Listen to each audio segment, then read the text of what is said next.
신정날 성경 공부하는 혼자 이렇게 아까 있으면서 이렇게 말씀 준비하고 통화하면서 오늘이 신정이구나.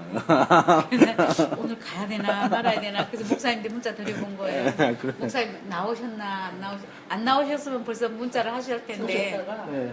헉 한 거야. 차가 하나도 없어. 예. 근데 이렇게 보니까 불 켜 있더라고. 그래서 나와 보는 거였어. 그렇죠. 제가 만 이랬으면 미리 그쵸, 연락드렸지. 알겠습니다. 오늘은 계시록 19번째 선문화교의 두 번째고요. 제목을 환란 속에서 즐거워할 수 있는 이유라는 제목으로요. 2장 9절입니다. 2장 9절 다 함께 한번 읽어보겠습니다. 시작. 내가 내 환난과 8절부터 시작. 선문화 교회의 사자에게 편지하라. 처음이며 마지막이요 죽었다가 살아나신 이가 이르시되 내가 내 환난과 궁핍을 알거니와 실상은 내가 부요한 자니라. 자칭 유대인이라는 자들의 비방도 알거니와 실상은 유대인이 아니요 사탄의 회당이라. 첫 번째부터 9번째까지 성경 본문을 근거로 분석을 했습니다. 원문 해석을 보시면 이어서 9절에 내가 내 환난과 궁핍을 알거니와 실상은 내가 부요한 자니라. 자칭 유대인이라는 자들의 비방도 알거니와 실상은 유대인이 아니요 사탄의 회당이라. 예수의 복음을 받은 초대교회는 환난과 궁핍 속에 있었고요. 이 본문을 원문으로 근거해서 해석을 하면 이렇게 할 수 있어요. 내가 알고 있다. 너의 그 환난과 그 궁핍을. 그러나 너희는 부요한 자이다. 그리고 그 회방, 스스로 유대인으로부터 나오는 말이다. 그러나 유대인이 아니라 사탄의 회당이다. 이렇게 했어요. 환난과 궁핍 속에 있는 교회, 그리스도의 말씀을 받은 역사 속 교회에게는 반드시 허락되는 것이 뭐라고 했습니까? 그것이 바로 환난과 궁핍이라고 합니다. 우리가 흔히 생각하는 환난이나 궁핍은 예수를 믿어서 당하는 종교적인 불이익이나 시간적, 재정적, 환경적 어려움 정도로 이해합니다. 그러나 성경의 우선적인 진술은 우리의 어떤 환경이나 외적인 것이 아니라 내면적이고 본질적인 영역입니다. 환난이나 궁핍도 경제적, 정치적 이유가 1차적인 이유가 아닙니다.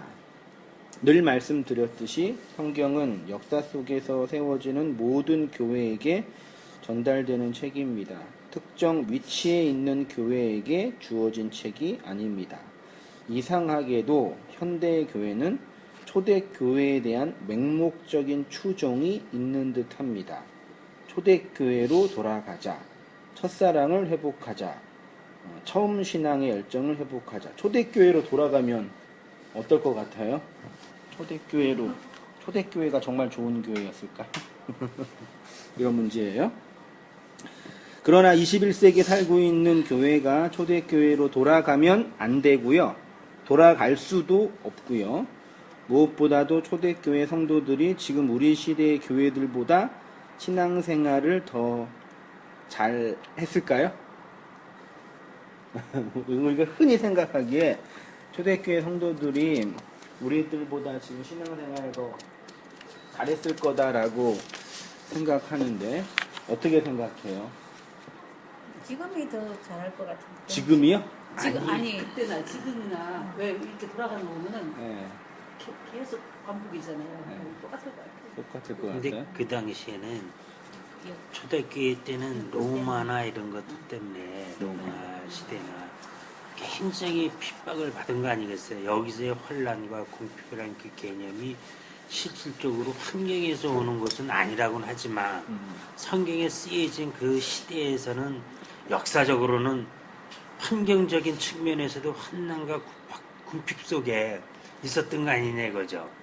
그걸 그 기초로 해서 그 성경을 쓰여졌다면은 실질적으로 외적으로 오는 환난과 궁핍도 환경적으로 오는 것도 견뎌냈다는 것을 봤을 때 외적인 네, 그런 외적인 것도 봤을 때 이쪽의 초대교회를 우리가 굉장히 추구하려고 했던 의미 중에 하나도 그런 부분이 아니었었나. 여기에 초대교회를 뭐 막상 우리가 추구하지 않습니까? 이제 그런 측면에서 그렇죠. 예, 그래서 이제 그렇지 않나. 그런 측면에서 일제 시대하에 우리 시대하에 우리 교회나 공산주의 하에 핍박받는 교회 있죠. 그렇죠. 예, 이런 유의 이제 교회를 우리가 많이 이제 뭐랄까 동경이라 그러기 그렇고 좀 북한 지하에 있는 교회 뭐 이런 식으로 해가지고 우리는 되게 편안하게 신앙생활 하는데 그렇죠. 저분들은 고난 그런 속에서 측면에서 목숨을 봤을 때 걸고 신앙생활 외적으로 한다. 봤을 때. 예. 그러니 우리는 얼마나 나쁘냐. 이런 식으로 해도 이런 식의 평가를 하는 분위기인 것 같아요. 그렇죠. 예. 그 제가 이렇게 표현했습니다. 비교하면서 나를 증명하고 싶은 욕망이 있어요. 율법 아래에 있는 보편적인 인간들은요, 모든 것을 자기의 상황과 자기의 편견을 가지고 비교하면 이제 두 가지가 나오죠. 비교 우위에 있게 되면 뭐예요? 첫째로요, 자랑하고요. 비교하고 이제 비교 하위에 있는 것을 보면은 이제 부끄러워하지요. 이게 보편 인간들의 그 태도예요. 이게 좋은 거예요. 이게 선악을 먹은 사람의 아주 그냥 예. 보여주는 첫 번째 그렇죠. 부분이 이거죠. 그러면 우리가 초대교회를 보면서 초대교회는 고난 속에 있었고 우리는 고난이 없고 형통하니까 우리는 참 게으르게 신앙생활 한다. 그러니까 우리 열심히 헌신하고 열심히 초대교회로 돌아가자. 이게 이제 비교 하위에서 우리를 평가하는 게 아니냐라고 한번 이렇게 질문을 던져보는 겁니다. 그러나 제가 늘 말씀드리지만 다른 사람의 암사기보다 나의 감기가 나를 더 고통스럽게 합니다. 그러니까요, 초대교회의 그 목숨을 내놓는 신앙의 고통도 힘들었겠지만 오늘 우리 시대에 이 번영과 풍요의 시대에서 하고 있는 신앙생활도 우리에게는 힘들어요. 저분들은 목숨 걸고 했다고 그게 더 힘들게 아니라 우리는 그분들의 그 고난은 멀리 있는 얘기 아닌가요? 오늘 지금 이 형편의 문제 아닌가요? 그런 측면으로 봤으면 좋겠어요. 초대교회는 신앙생활 잘했을까요? 초대교회 성도들이 예수 믿는 것 때문에 경제적 집단인 길드에서 소외당하고 심지어 핍박과 순교를 당하는 것을 보면서 그들의 신앙을 지금 우리들보다 더 뜨겁고 열정적이고 순수하다 그런 식으로만 해석하는 것은 충분하지 않다라고 생각이 돼요. 조금 변명을 하자면 우리가 그 시대 속에 있었으면 아마도 지하 무덤인 카타콤으로 들어가지 않았을까. 분위기가 그랬으면 생각이 들고요. 옛날에 군대 기억하시잖아요. 성도님 군대 언제 가셨어요? 84년도에 갔어요. 그러니까 83학번이요. 쌍팔년이잖아요. 그때는 우리 저희 아버지 얘기 들으면 진짜 들어가자마자 그냥 패는데 맞으면서 화가 나는 게 맞는 건 괜찮는데 내가 왜 맞는지 이유를 모르는 거예요. 그리고 한 일주일 팬대요. 그리고 나 지나가니까 이게 지금 나를 길들이려고 하는 거는 알았대요. 그때부터 이제 알아서 이제 머리 숙이면서 했다. 요즘 그러면은 아유, 욕도 못한대요.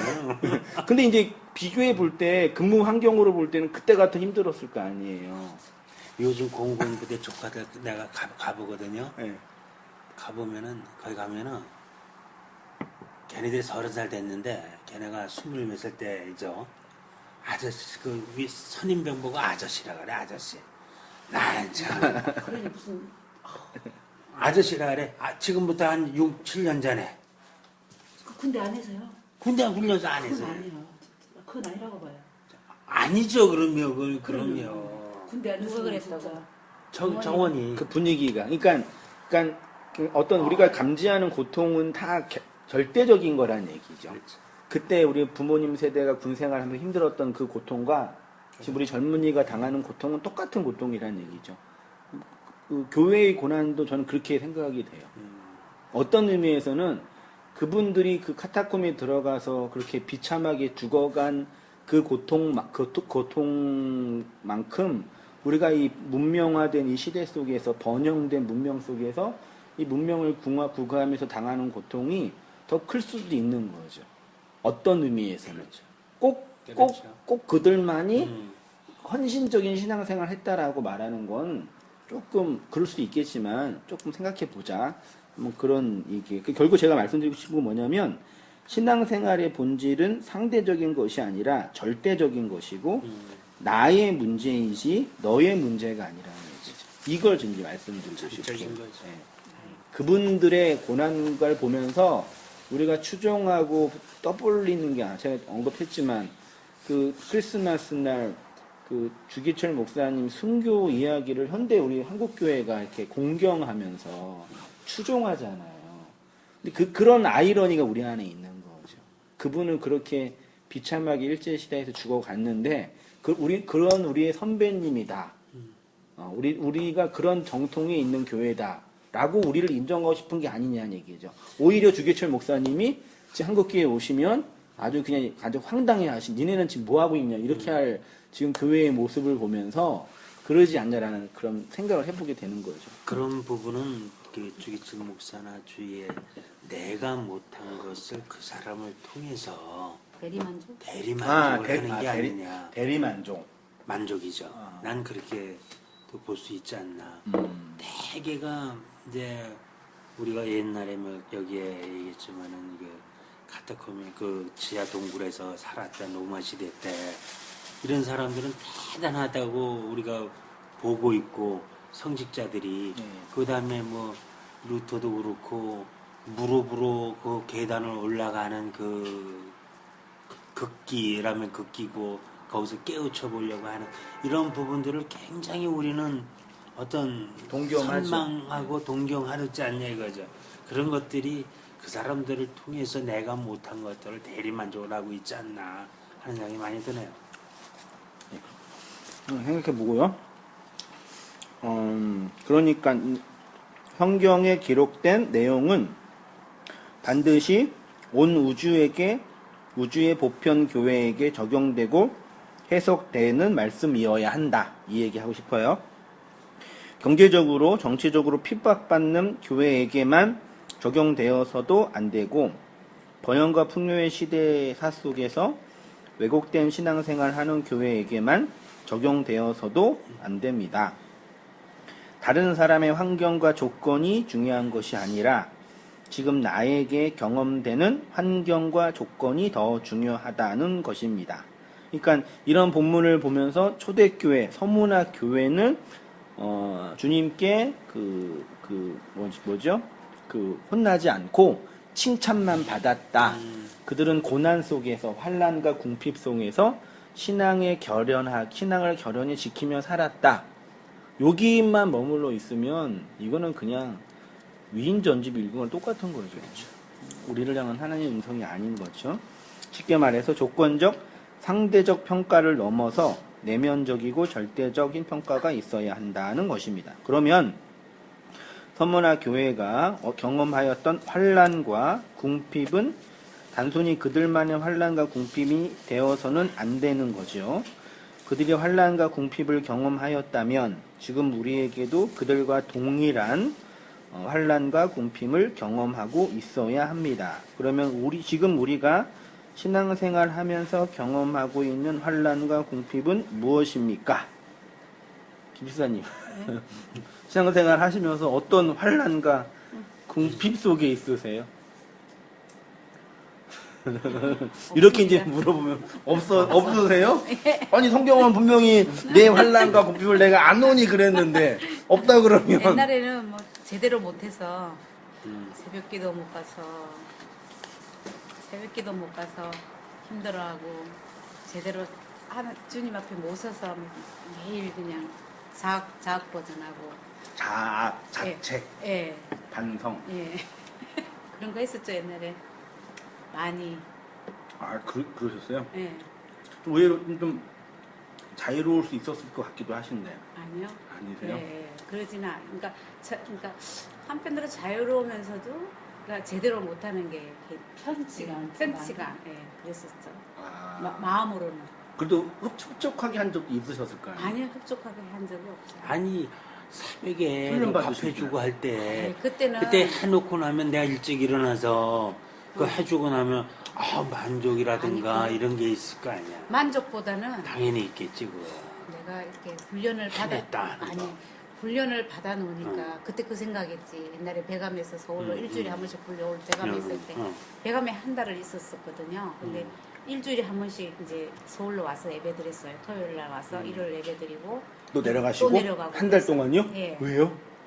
훈련 받는 거기서 훈련을 받았습니다. 무슨 여기 전도훈련 아니 경도- 저거 그거 뭐야 DTS. 그러니까 GTS 훈련이요? 예, 예. 그게 그거 받으면서. 그게 제자 훈련이잖아요. 그래. 제자 훈련이 교회 충성하는 예, 그래. 충성한. 그러니까 예. 그거 하면서 충성 하셨어요? 아니요. 그랬는데 제대로 하지 못하면서 이제 그때 아니 당신은 제대로 했지. 들어봐. 아까지. 아니에요? 그래서 그때는 그게 그때 그 생각이 들더라고. 내가 그 훈련을 받았으니까 이걸 할 수 있는 거지.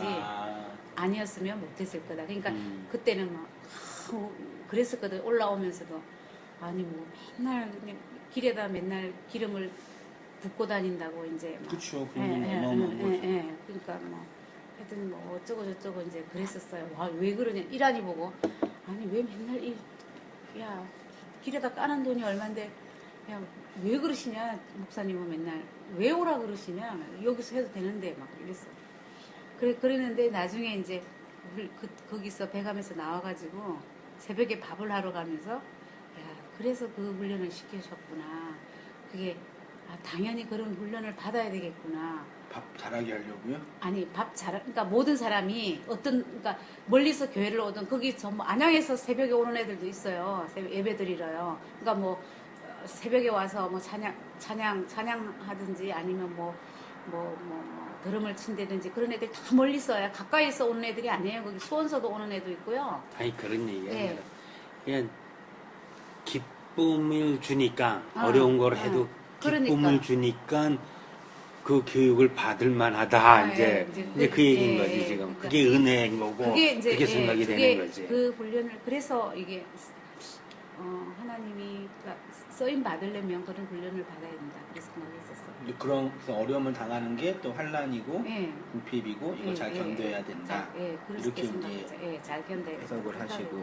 그러면서도 제대로 못해서 이제 좀 자책하고. 자책하고. 지금은 그런 의미에서의 예. 환란과 궁핍은 없다. 없죠. 없으신 거죠. 없죠. 자유로워졌죠. 그러니까 어떤 쪽에 이제 환란과 궁핍이 말씀. 있는 거지. 이제 그걸 여쭤본 건데 아니, 막 그러니까. 그때 돌아오다가지고 아니 왜 그러니까 그러세요? 말씀으로 생각하시는데 말할 권한과 자유는 다 있는 거예요. 자기가 해나 됐어. 아니 그러니까 말씀하세요. 예. 아니 아예 듣고 됐어? 싶어서 아니야, 자기가 해 됐어.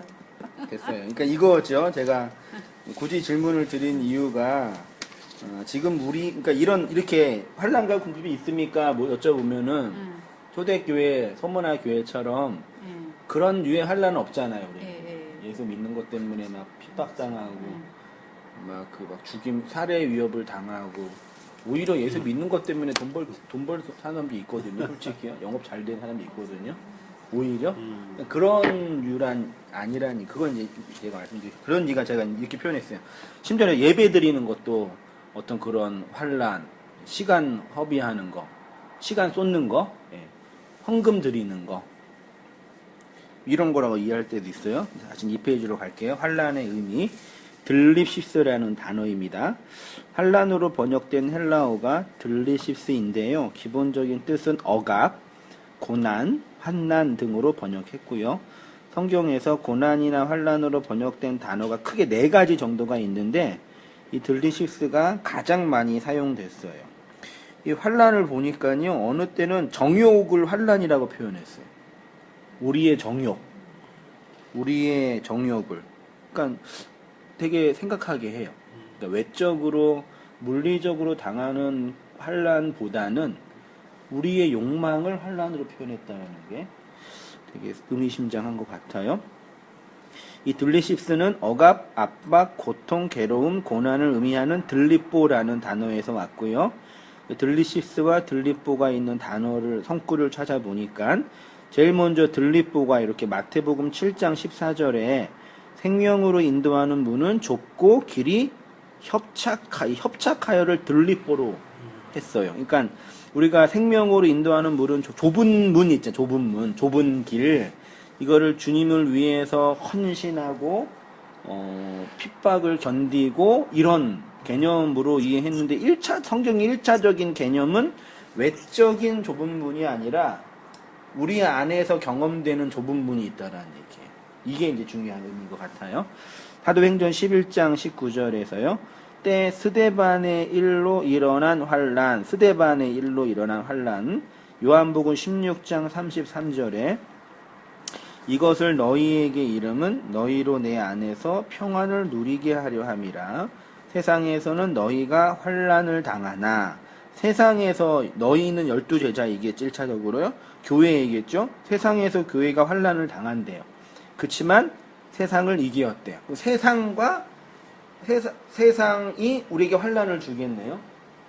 그렇죠? 그러면 그 세상이 이제 어떤 물리적, 정치적 핍박 개념 정도는 아닐 거 아니에요. 생각해 보세요. 골로새서 1장 24절 내가 이제 너희를 위하여 받은 괴로움을 기뻐하고 그리스도의 남은 고난을 그의 몸된 교회를 위하여 내 육체에 채우노라. 바울은 자신이 그리스도의 남은 고난을 교회를 위하여 내 육체에 채운다고 합니다. 여기에서 위하여라는 전치사가 휘페르라는 단어인데요. 뭐뭐를 위하여 대신에 때문에 대하여 등으로 사용되었습니다. 그러나 바울이 교회를 위해서 그리스도의 남은 고난을 받는 것도 되지. 바울이 교회를 위해서 남은 고난 어떻게 받아요? 열심히 전도하고 헌신하고 애쓰면 교회를 위한 남은 고난일까요? 교회를 위해서 헌신하잖아요, 바울이요. 근데요, 바울이 교회를 위해서 그리스도의 남은 고난을 받는 것도 되지만 교회의 이름으로 교회에 대하여 혹은 교회로 그리스도의 남은 고난을 받는 것도 돼요. 전자로 해석을 하면 바울이 교회를 위해서 헌신하고 수고하고 애쓰는 입장이 되고요. 후자로 해석을 하면 그의 고난은 보편 교회가 경험하는 고난의 샘플이나 내용이 된다는 것입니다. 저희 입장은 바울이 교회를 위해서 죽도록 헌신하는 측면보다는요. 바울 자신이 그리스도를 따르는 교회로 그 고난이 경험되고 나타나고 있는 측면이 더 좋다고 생각합니다. 직역하면 그리스도의 남은 고난이 그의 몸된 교회로 내 육체에 채우노라. 그러니까 바울이 그 아시아에 있는 교회들을 위해서 헌신하고 봉사하는 그것이 그리스도의 남은 고난을 제 육체에 받는 개념이 아니라요. 제 생각으로는 바울 자체가 교회로 그리스도의 몸으로 그 고난을 받아내고 있는 거죠. 어떤 개념인지 이해할 수 있으시겠죠. 그런 류의 이야기가 고린도후서 4장 10절 이하 보시면 우리가 항상 예수 죽인 것을 몸에 짊어짐은 예수의 생명도 우리 몸에 나타나게 하려 함이라. 예수 죽인 것을 몸에 짊어지셨어요? 예수 죽인 것을 몸에 짊어지셨어요? 그러면 예수의 생명도 나타난대요. 우리 산자가 항상 예수를 위하여 죽음에 넘겨움은 예수를 위해서 죽음에 넘기운대요. 예수를 위해서 예수의 생명이 또한 우리 죽을 육체에 나타나게 하려 함이라. 계시록 7장 14절에요. 내가 가로되 내 주여 당신이 알리이다 하니 그가 나더러 이르되 이는 큰 환난에서 나오는 자들인데 누구래요? 어린 양의 피에 그 옷을 씻어 희게 하였느니라. 그러니까 어린 양의 피에 그 옷을 씻어 희게 한 사람들은 당연히 성도이겠죠. 그리스도인들이겠죠. 근데 그리스도인들이 어디에서 나온 사람들이래요? 큰 환난에서부터 나온 자래. 그러니까 성경이 환난을 말할 때는요.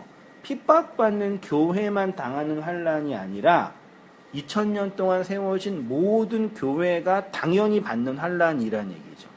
그러니까 초대교회 성도들이 로마의 핍박에서 혹은 정치적인 고난에서 당하는 환난이 아니라 모든 교회가 동일하게 지금 번영하고 있는 미국 교회도요.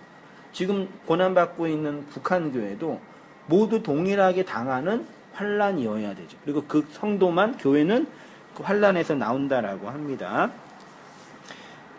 하나님이 성도에게 반드시 주시겠다고 약속하신 것 뭐죠? 첫째가 성령, 둘째가 왜 그럼 성령과 고난 이게 성령을 받으면 뭘 경험한다고요? 네. 성령을 받으면 환란을 경험해요. 이게 이거 개념 아시죠? 전사 이 개념 아시겠어요? 왜 성령이 우리에게 고난으로 감지될까요? 그때 살지 못하니까 나하고 저기 뭐야. 네. 항상 내 안에서 이 싸움이 생기죠.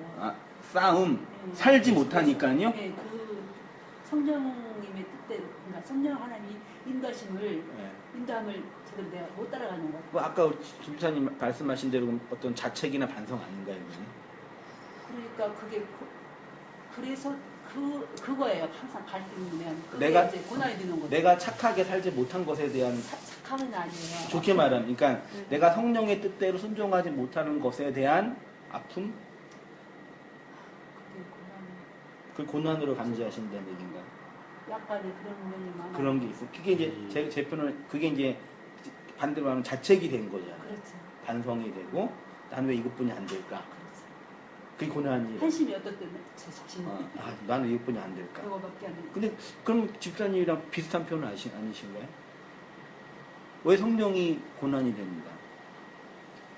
그러니까 이런 지금 구조가 말하자면 제 표현은 착한 아이 컴플렉스라 좀 표현하거든요. 내가 착한 사람이 돼야 되는데 난 착한 사람이 아니거든요. 지금 못된 사람이거든요. 근데 주위에서 착한 사람이라 하니까 난 착한 사람이 돼야 된다고 생각하는 거 항상요. 근데 나를 보면은 난 항상 못된 사람이에요. 여기 괴리감 속에서 되게 힘들죠. 나 왜 착하게 못 살까? 난 착하게 살아야 됩니다. 그럼 반대로 생각해 봤어요. 내가 못되게 살면 안 되나? 이런 거예요. 내가 왜 착하게 살아야지? 이런 거예요. 그러니까 하나님이라는 신이 우리에게 윤리 도덕으로 오셔서 칸트에 의해서 말하는 정언 명령으로 오셔서 너희들은 착하게 살아야 돼. 밖에 만들어 놨어요. 만들어 놓고 착하게 살지 않으면 안 돼. 너를 착하게 살도록 내가 널 구원했어. 이렇게 하나님 만들어 놨느냐라는 얘기죠. 그건 아닌 것 같는데 지금 그것 때문에 권한 만드시는 거잖아요.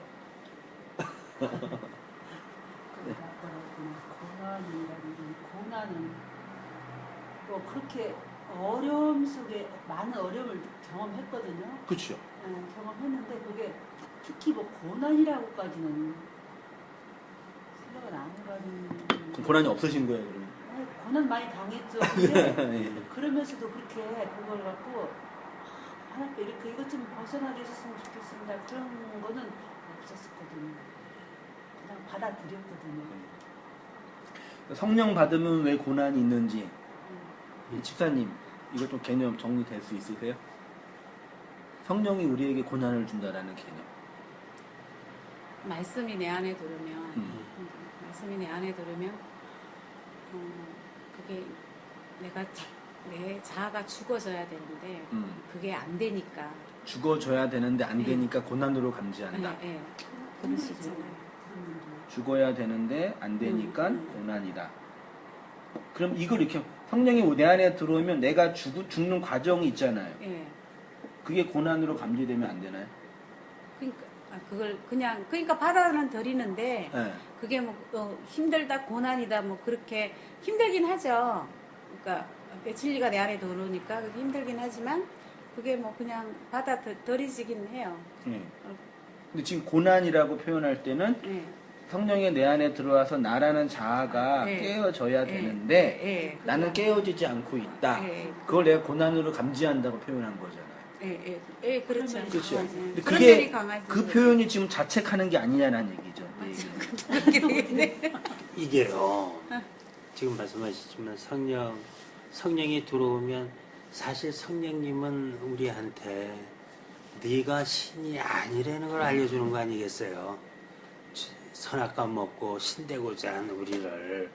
그러니까 신이 아니라는 것을 가르쳐 주려면은 내 자아가 이 자신이 자아가 죽는 길밖에 없는 거고, 그러니까 그 내 자아가 내 안에서 내게 죽는다는 것은 하나씩 조명받는다는 것은, 드러난다는 것은 얼마나 그것이 고난이고 아픔이냐 이거죠. 그렇죠. 그게 고난이고 환난이다. 이제 이 표현으로 말씀하시는 거 아니냐 이거죠. 저는 그거예요. 예. 그러니까 지금 두 우리 여성장님들은 예. 저랑 반대예요. 그러니까 성령이 진리가 내 안에 들어와서 그 진리에 따라 내가 원하는 삶을 살아야 되는데 나는 그렇지 않는 사람이라는 게 폭로당하거든요. 그렇죠. 그렇죠. 네. 그것으로 내가 고난으로 감지하는 거잖아요. 네. 근데 반대로 한번 해석해 보자는 얘기죠. 진리가 내 안에 들어오면 나의 옛 자아가, 지금 우리 황도님 말씀하신 내 자아가 죽어가는 경험이 있는 거죠. 그게 고난이다. 근데 그 경험은 단순히 자책하는 게 아니에요. 그러니까 그래. 성경에 말하는 자책은 언제나 부정적이에요. 그냥 나 때문에 그런다. 그러니까 심리적으로 볼 때요, 자책도 자기를 보호하는 방법 중에 하나거든요. 그렇죠. 어떤 의미에서는요. 넌 자책도 안 하냐 이런 얘기 들을 때도 있는데 심리적으로 깊이 보면은 나를 보호하는 방법 중에 하나가 자책이 있긴 있어요. 그래서 너무 큰 어떤 죄를 범하거나 혹은 뭐라 그럴까요? 자책감에 깊이 빠져가지고 막 심지어 극단적인 선택한 사람도 있잖아요. 자기를 내가 용서하지 못하는 거거든요. 그럼 반대로 얘기하면 내가 나를 용서한 거냐 얘기죠. 이런 나를 내가 용서한 거냐라는 얘기죠. 어떤 의미에서 용서하신 거예요? 생각 안 해봐. 내가 나를 응. 아까 맨 처음에 자유롭다고 표현하셨잖아요. 그렇죠. 예. 그 외적인 자유 말고 예. 실제로 내가 나를 예. 여태까지 살아온 나 50년 동안 살아온 이 나를 예. 이게 용서해주고 풀어줬냐 얘기죠. 다는 아닌 것 같아요, 목사님. 다는 아닌 것 같아요. 뭐 하나 있긴 있어요? 예. 있어요? 다는 아닌 것 같아요. 아직 마지막 그 하나는 안 아직 됐어요? 있어, 잡고 있어. 뭐 있나요? 우리 전도사님. 다 너무 같은데도 네. 예. 뭔가 하나 붙잡고 있더라고요. 그러니까 이런 것 때문에요. 이게 회개 같은 어떤 이 사람들의 어떤 자책을 이렇게 자극하는 얘기를 잘해요. 지난주 얘기했던 것처럼 주님의 교회는 월세방에 사는데 어떻게 성도가 자기 집에 사냐. 자책이 안 돼요? 지금은 안 되시겠지만 옛날에는 되지 않았나요? 그런 얘기 하면은요. 물론 싫어해서 교회 떠나는 사람도 있긴 있었지만 그래도 남아서 돕는 사람이 많이 있었기 그럼요. 때문에 하는 거예요. 네. 근데 그게 말하자면 자책이거든요. 그 어떤 율법적인 어떤 적어줘서 그런 뭐죠? 그런 부끄러운 마음. 이거라도 안 하면 우리나라 표현에 염치라 그러나요?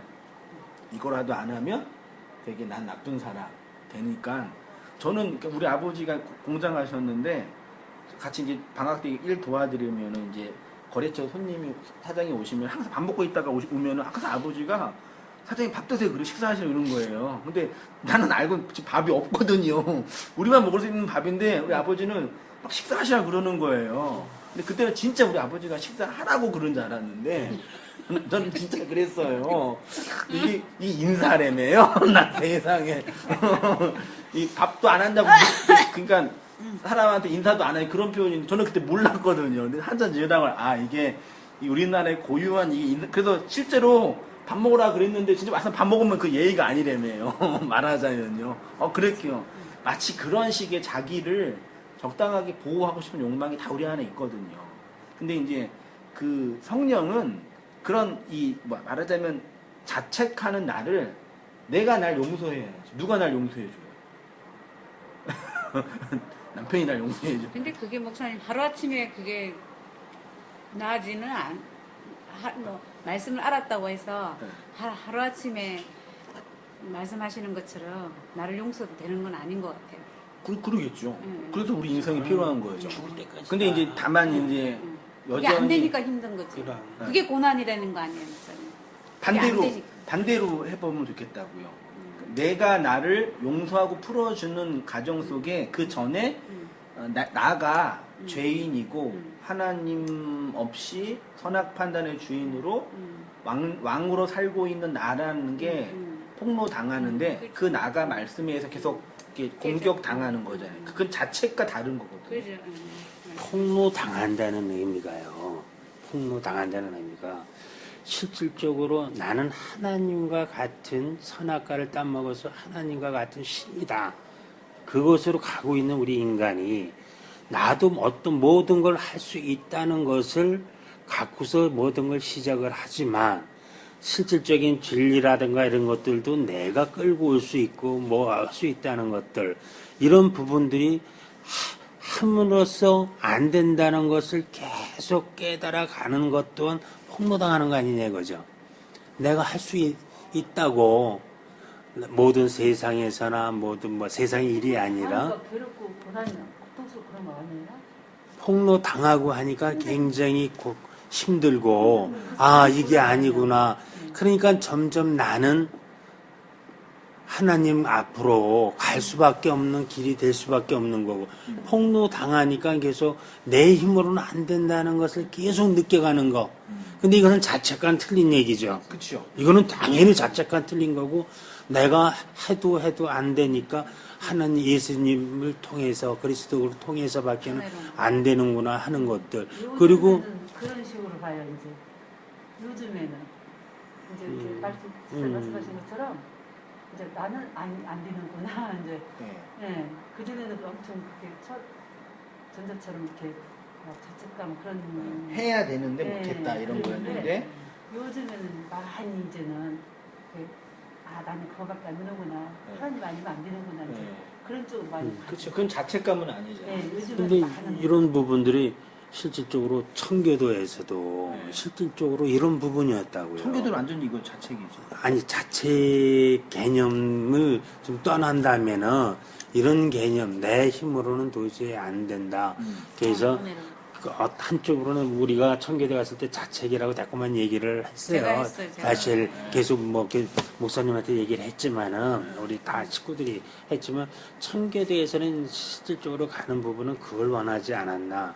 근데 실질적으로 내가 계속 안 되는 것들 이런 것들이 폭로가 당하고 나는 진짜 맨날 먼지와 같고 처음 자리로 조금만 다가서는가 그래서 그래야만이 그것이 굉장히 그것이 깊이 들어가지고 성숙돼져야만이 실질적으로 맨날 내가 추구하는 것도 그거지만 그래야만 하나님의 은혜를 그래야 하는 거지.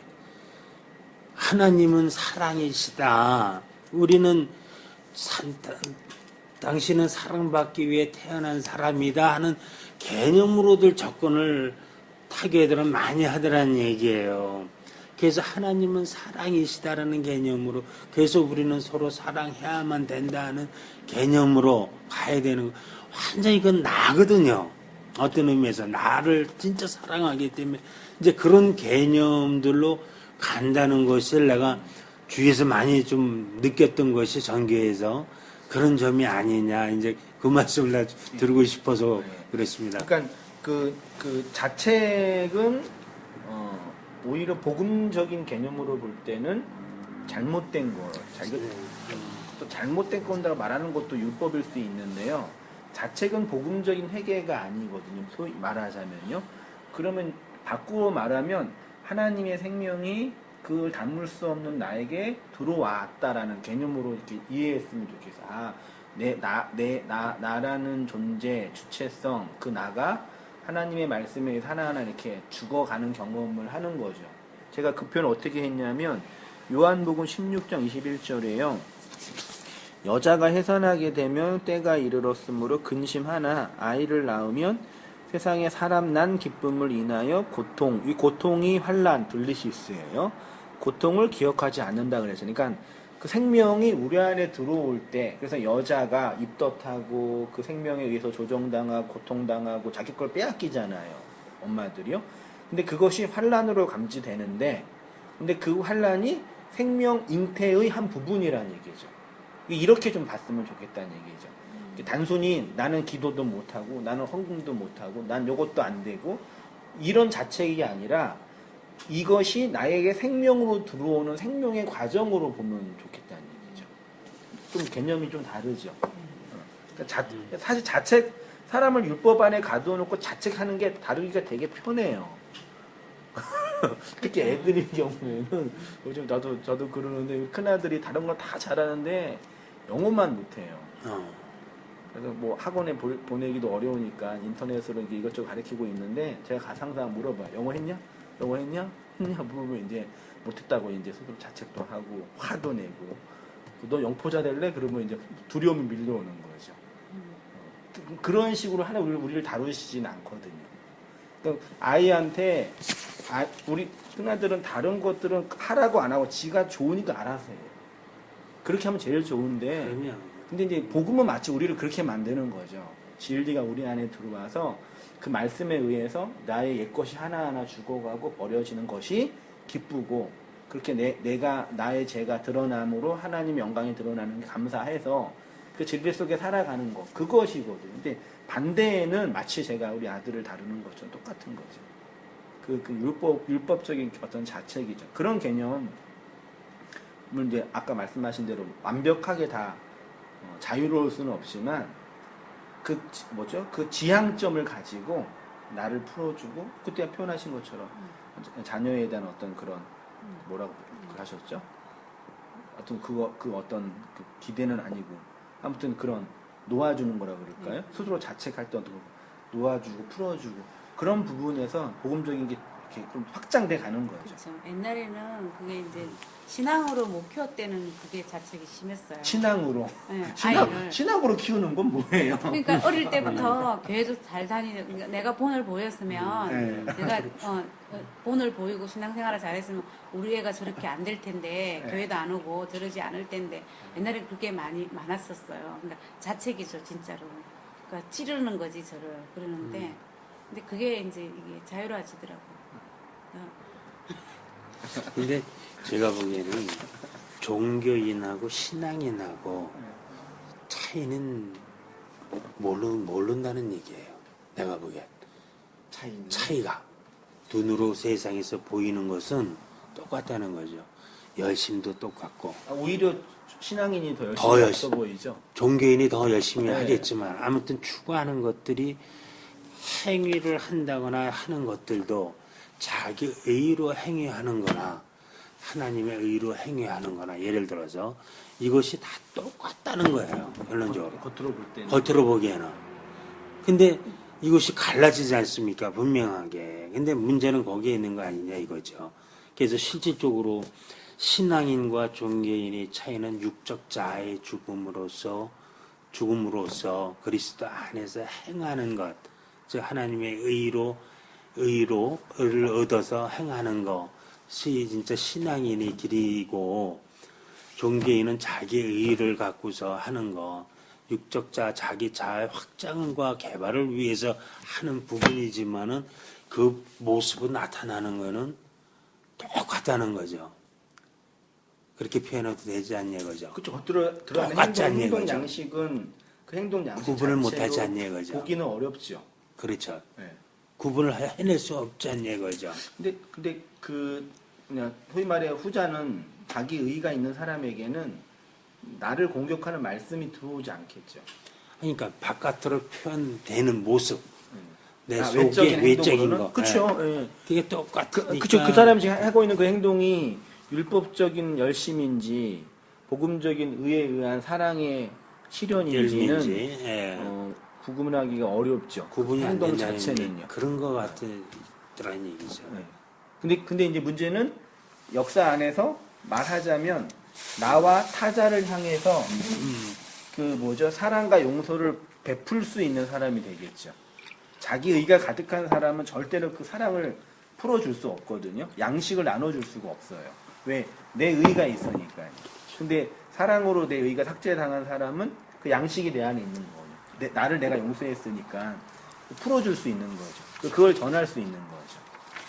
그거는 분명한 것 같아요. 그러니까 성경이 우리에게 말하는 율법주의자들이 요구하는 윤리라고 한다면 그 윤리라고 말하면 좀 그렇지만 그 양식에 의해서 내 의가 깨트려진 사람에게는 그 깨트려진 그 의, 그 용서를 내 인생과 삶을 통해서 풀어주고 나누어주는. 그러니까 반대로 우리 자녀를 위해서 신앙적으로 못 키우는 것을 자책하는 게 아니라 양식을 나누어주는 삶으로 가는 거죠.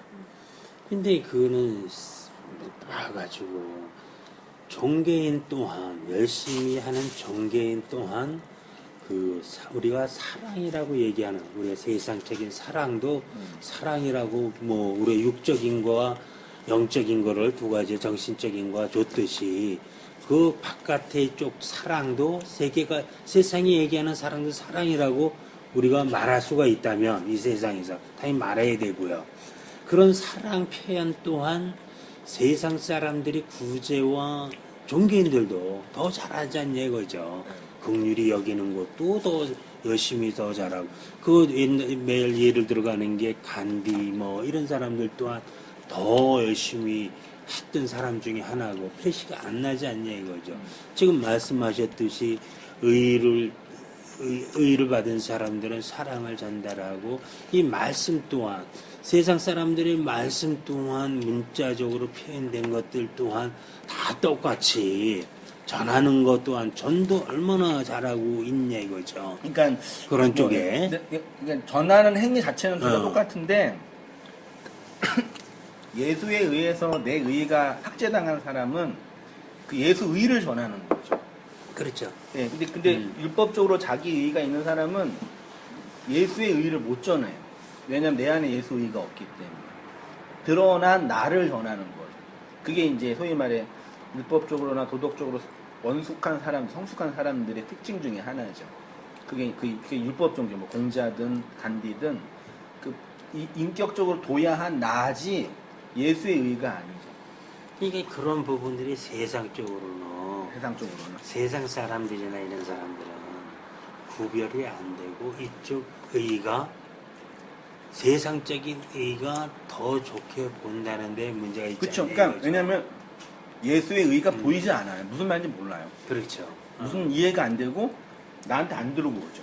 근데 그 말을 듣는 사람들은 그게 뭔지 알아서 그 진리가 들어온다고 여겨지는 거죠. 그것도 뭐 그렇게 하고요. 마태복음 13장 21절에 보시면 그 속에 뿌리가 없어 잠시 견디다가 말씀을 인하여 환난, 그렇죠. 말씀이 우리를 환난으로 이끄는 거예요. 씨가 내 안에 들어와 자랄 때, 말씀이 진리로 자라는 성도의 역사, 진리의 영으로서 그리스도의 영을 받은 성도는 그리스도의 말씀을 받는 것입니다. 그 말씀이 성도에게 떨어지면 마치 남자의 씨가 여자의 자궁에서 착상되고 수정되어 생명이 자라는 것처럼 성도의 마음과 역사 속에서 그리스도의 말씀이 진리로 자라게 됩니다. 그리고 그 생명의 자람이 곧 그 생명을 받은 교회의 고난으로 감지됩니다. 여자가 임신을 하면 그 생명으로 고통을 당하는 것과 같은 이치입니다. 그리스도의 신부인 성도가 당하는 고난이 바로 자신에게 떨어진 진리의 말씀을 인해 당하는 고난이고, 설교 원고에서는 깊이 안 다루었지만 그 말씀이 내 안에 떨어질 때 그 말씀이 지난주에 말씀 율법으로 다가오면은 그걸 나를 자책하게 하는 거예요. 말씀은 하나뿐이 없잖아요. 예수는요. 예수를 율법으로 받으면 그걸 날 왜 나 때문에 이렇게 죽으셨대. 네, 그렇죠. 지금도 많이 목사님들 그렇게 가르치잖아요. 다 거의 99% 이거예요. 지금 얼마 전까지만 해도 제가 막 그래서 그랬거든요. 그게 그냥 율법으로 받아들였습니다. 네. 구분을 하자면요. 네, 그렇죠. 근데 그거를 이제 진리로 받아들이면 그걸 나를 자유하게 하는 거죠. 말하자면 표현이 좀 적당한 표현은 없으니까요. 그러니까 뭐 사랑하게 하는 거라 할게요.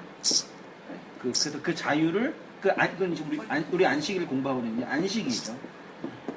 자유를 주는 거죠. 구속이고 안식이죠. 네. 예수가 그러니까 사실 이거는 이제 인간의 보편 선악 구조거든요. 그러니까 다 이렇게 받아요. 예수조차도요. 선악가로 받는 거예요. 근데 그걸 받아서 내가 나를 자책하는 게 아니라 그 진리로 나를 용서하는 거고. 그래서 원수를 사랑하라 할 때도 사실은 진리를 받아서 가장 먼저 나타나는 원수는 나거든요.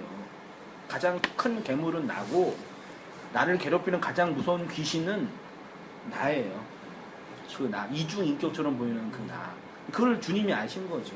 나를 풀어주면 내가 나를 용서하면은 다른 사람도 용서할 수 있는 그 양식이 나한테 있는 거예요. 니도 그것 때문에 힘들지라고 풀어줄 수 있는 거죠. 이거는 참 신학의 도지요. 도통해야죠.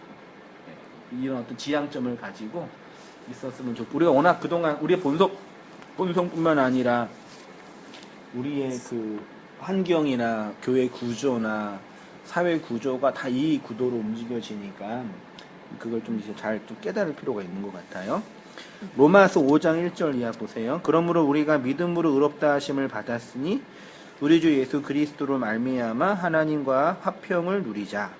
또한 그로 말미암아 우리가 믿음으로 서 있는 이 은혜에 들어감을 얻었으며 하나님의 영광을 바라고 즐거워하느니라. 다만 이뿐 아니라 우리가 환난 중에도 즐거워하나니 이는 환난은 인내를, 인내는 연단을, 연단은 소망을 이루는 줄 알미로다. 소망이 우리를 부끄럽게 하지 아니함은 우리에게 주신 성령으로 말미암아 하나님의 사랑이 우리 마음에 부은 바 됨이니. 바울의 복음적 진술, 즉 하나님이 우리에게 주신 것들, 믿음, 의롭다 하심을 받음, 이 칭의라 그러죠. 화평, 은혜, 하나님의 영광을 통해서 교회가 역사 속에서 경험하는 내용이 뭐냐면 환난, 인내, 연단이에요. 참 아이러니하지 않나요? 잘 보세요. 제가 이상하게 보나요? 많이 맞잖아요. 우리에게 준 복음적인 내용들, 시의 개념으로 볼 때는, 하나님의 언약의 개념으로 볼 때는 믿음이고 의롭다 하심을 받는 거고 화평이고 은혜고 영광인데, 우리의 인생과 역사 속에서 경험되는 현실은 그걸 환난으로 경험하고 인내로 경험하고 연단으로 경험하는 거죠. 그러니까 성경에 말하는 환난하면, 고난하면은 자꾸 이렇게 안 되고 어렵고 막 그런 식으로 보지 말고, 그 우리 육체의 현실이니까, 과정이니까요, 올라갈 길이 있고 내려갈 길이 있는 것처럼 우리 현실이니까요, 그렇게 보지 말고 언제 올라가는 언제 올라가, 계속 내려가야 되니까요. 근데 이 부분도요, 이 부분도 목사님 충분하게 환난과 인내와 연단은 성령님이 내 안에 들어옴으로 인해서 진리가 내 안에 씨가 뿌려진 것이, 성령님이 들어오는 씨가 뿌려진 것이 커감으로 인해서 이것이 온다는 건 뭐 충분하게 이제 이해가 되고 또한 충분히 깨달음이 있어요. 근데 세상적인 고난 또한 제가 말씀드리는 거는 우리가 세상에서 살고 있지 않습니까? 이 세상에서의 주는 그 고난, 고통이 아닌 그 고난, 환난, 환경이 주는 곤란과 환난 또한 이런 그 우리 내적인 속에서 영적으로 받아들이는 환난과 고난, 그 부분도, 육적인 부분들도 세상에서 주는 경제적인 거, 예를 들어서 경제적인 거나 뭐 여러 가지 주위의 가족 건강 문제라든가 모든 이런 고난들도 어떤 의미가 있지 않느냐. 전혀 그것을 버릴 수는 없지 않느냐. 세상이 환경적으로 주는 고난 또한 하나님의 어떤 사랑이고 하나님의 뜻이 있는 게 아니냐. 전 자꾸만 그거를 좀 말씀을 드리고 싶어요. 그런 의미가 이제 전반적인 내용에는 사실 뭐 내용적으로 오는 고난과 환난과 연단이 맞아요. 뭐 충분하게 저도 그렇게 이해가 되지만 이 세상에 우리는 살고 있으니까 이 세상에서 환경적으로 주는 것 또한 그것도 하나님의 주는 환난과 연단, 그 연단, 이 세상에서 광야에서 주는 연단이 아니냐, 그 부분도. 내가 답해줄게. 그럴 수도 있고 아닐 수도 있어. 아, 그렇지. 그래.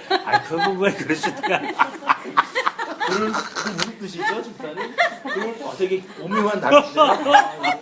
진짜 오묘한 답. 정답이야. 하나님이 주실 수도 있는 거고 하나님이 안 주실 수도 있는 거다. 아니, 하나님이 안 주시는 것도 있나요, 우리 인생이요? 아니 그러니까 환경적인 요소에서 그러니까 뭐 이렇게 뭐 경제적으로 힘들니까 하나님이 사실 그새 진짜 열심히 물어봤는데 한마디로 김을 쫙 빼요. 하나님이 그 고난을 통해서 그러니까 제 같은 경우에 봐서는 고난이 없으면 예수를 안 믿을 사람이에요. 아니 그거는 어. 그렇게 얘기할 수는 없는 얘기고. 아니 뭐야 아니, 그거는- 신상이 그랬는데 아니 그거는 뭐 하나의 이제 방법론일 수도 있지만 난 아니 그걸 물어보고 싶은 게 아니라 충분하게 이거는 아주 뭐 이해하고도 제가 남음이 있고 진짜 그럴 이거부터 수도 있고 아닐 깨달음을 수도 많이 있고. 왔었는데 이 세상에서 주는 것 또한 이것도 고난과 환난과 이 연단을 통해서 이런 것들을 통해서도 소망을 볼 수 있지 않느냐, 전홍의 것을 볼 수 있지 않느냐, 이거에 대해서는 전혀 없다고 봐야 돼요. 어떻게 봐야 돼요, 여러분? 이 세상적 환경. 그거를요. 목사님 대답하시기 힘드실 것 같은데? 아니 저는 네. 제가 정리한 아니라고, 거는 예. 정리한 거는 있는데요. 예. 이거는 이제 많은 어떤 사변과 논리적인 어떤 정리가 필요한 영역이에요. 그러니까 말하자면 좀 더 넓게 봐서 풀어내야 되는데 아직까지 제가 그걸 꼭 해야 되는 상황은 아니에요. 제 입장은. 이 복음적인 성경적인 진술을 나누니까. 그래서 이제 아직 안 건든 거죠. 말하자면 제 입장에서는요. 지금까지 내린 이제 중간 결론은 물론 이렇게 이 양자가 있어요. 양자가 있어요. 저도 개척하고 나서 진짜 개척하고 지금까지 온 그 과정들을 쓰면은요 정말 대서사시예요.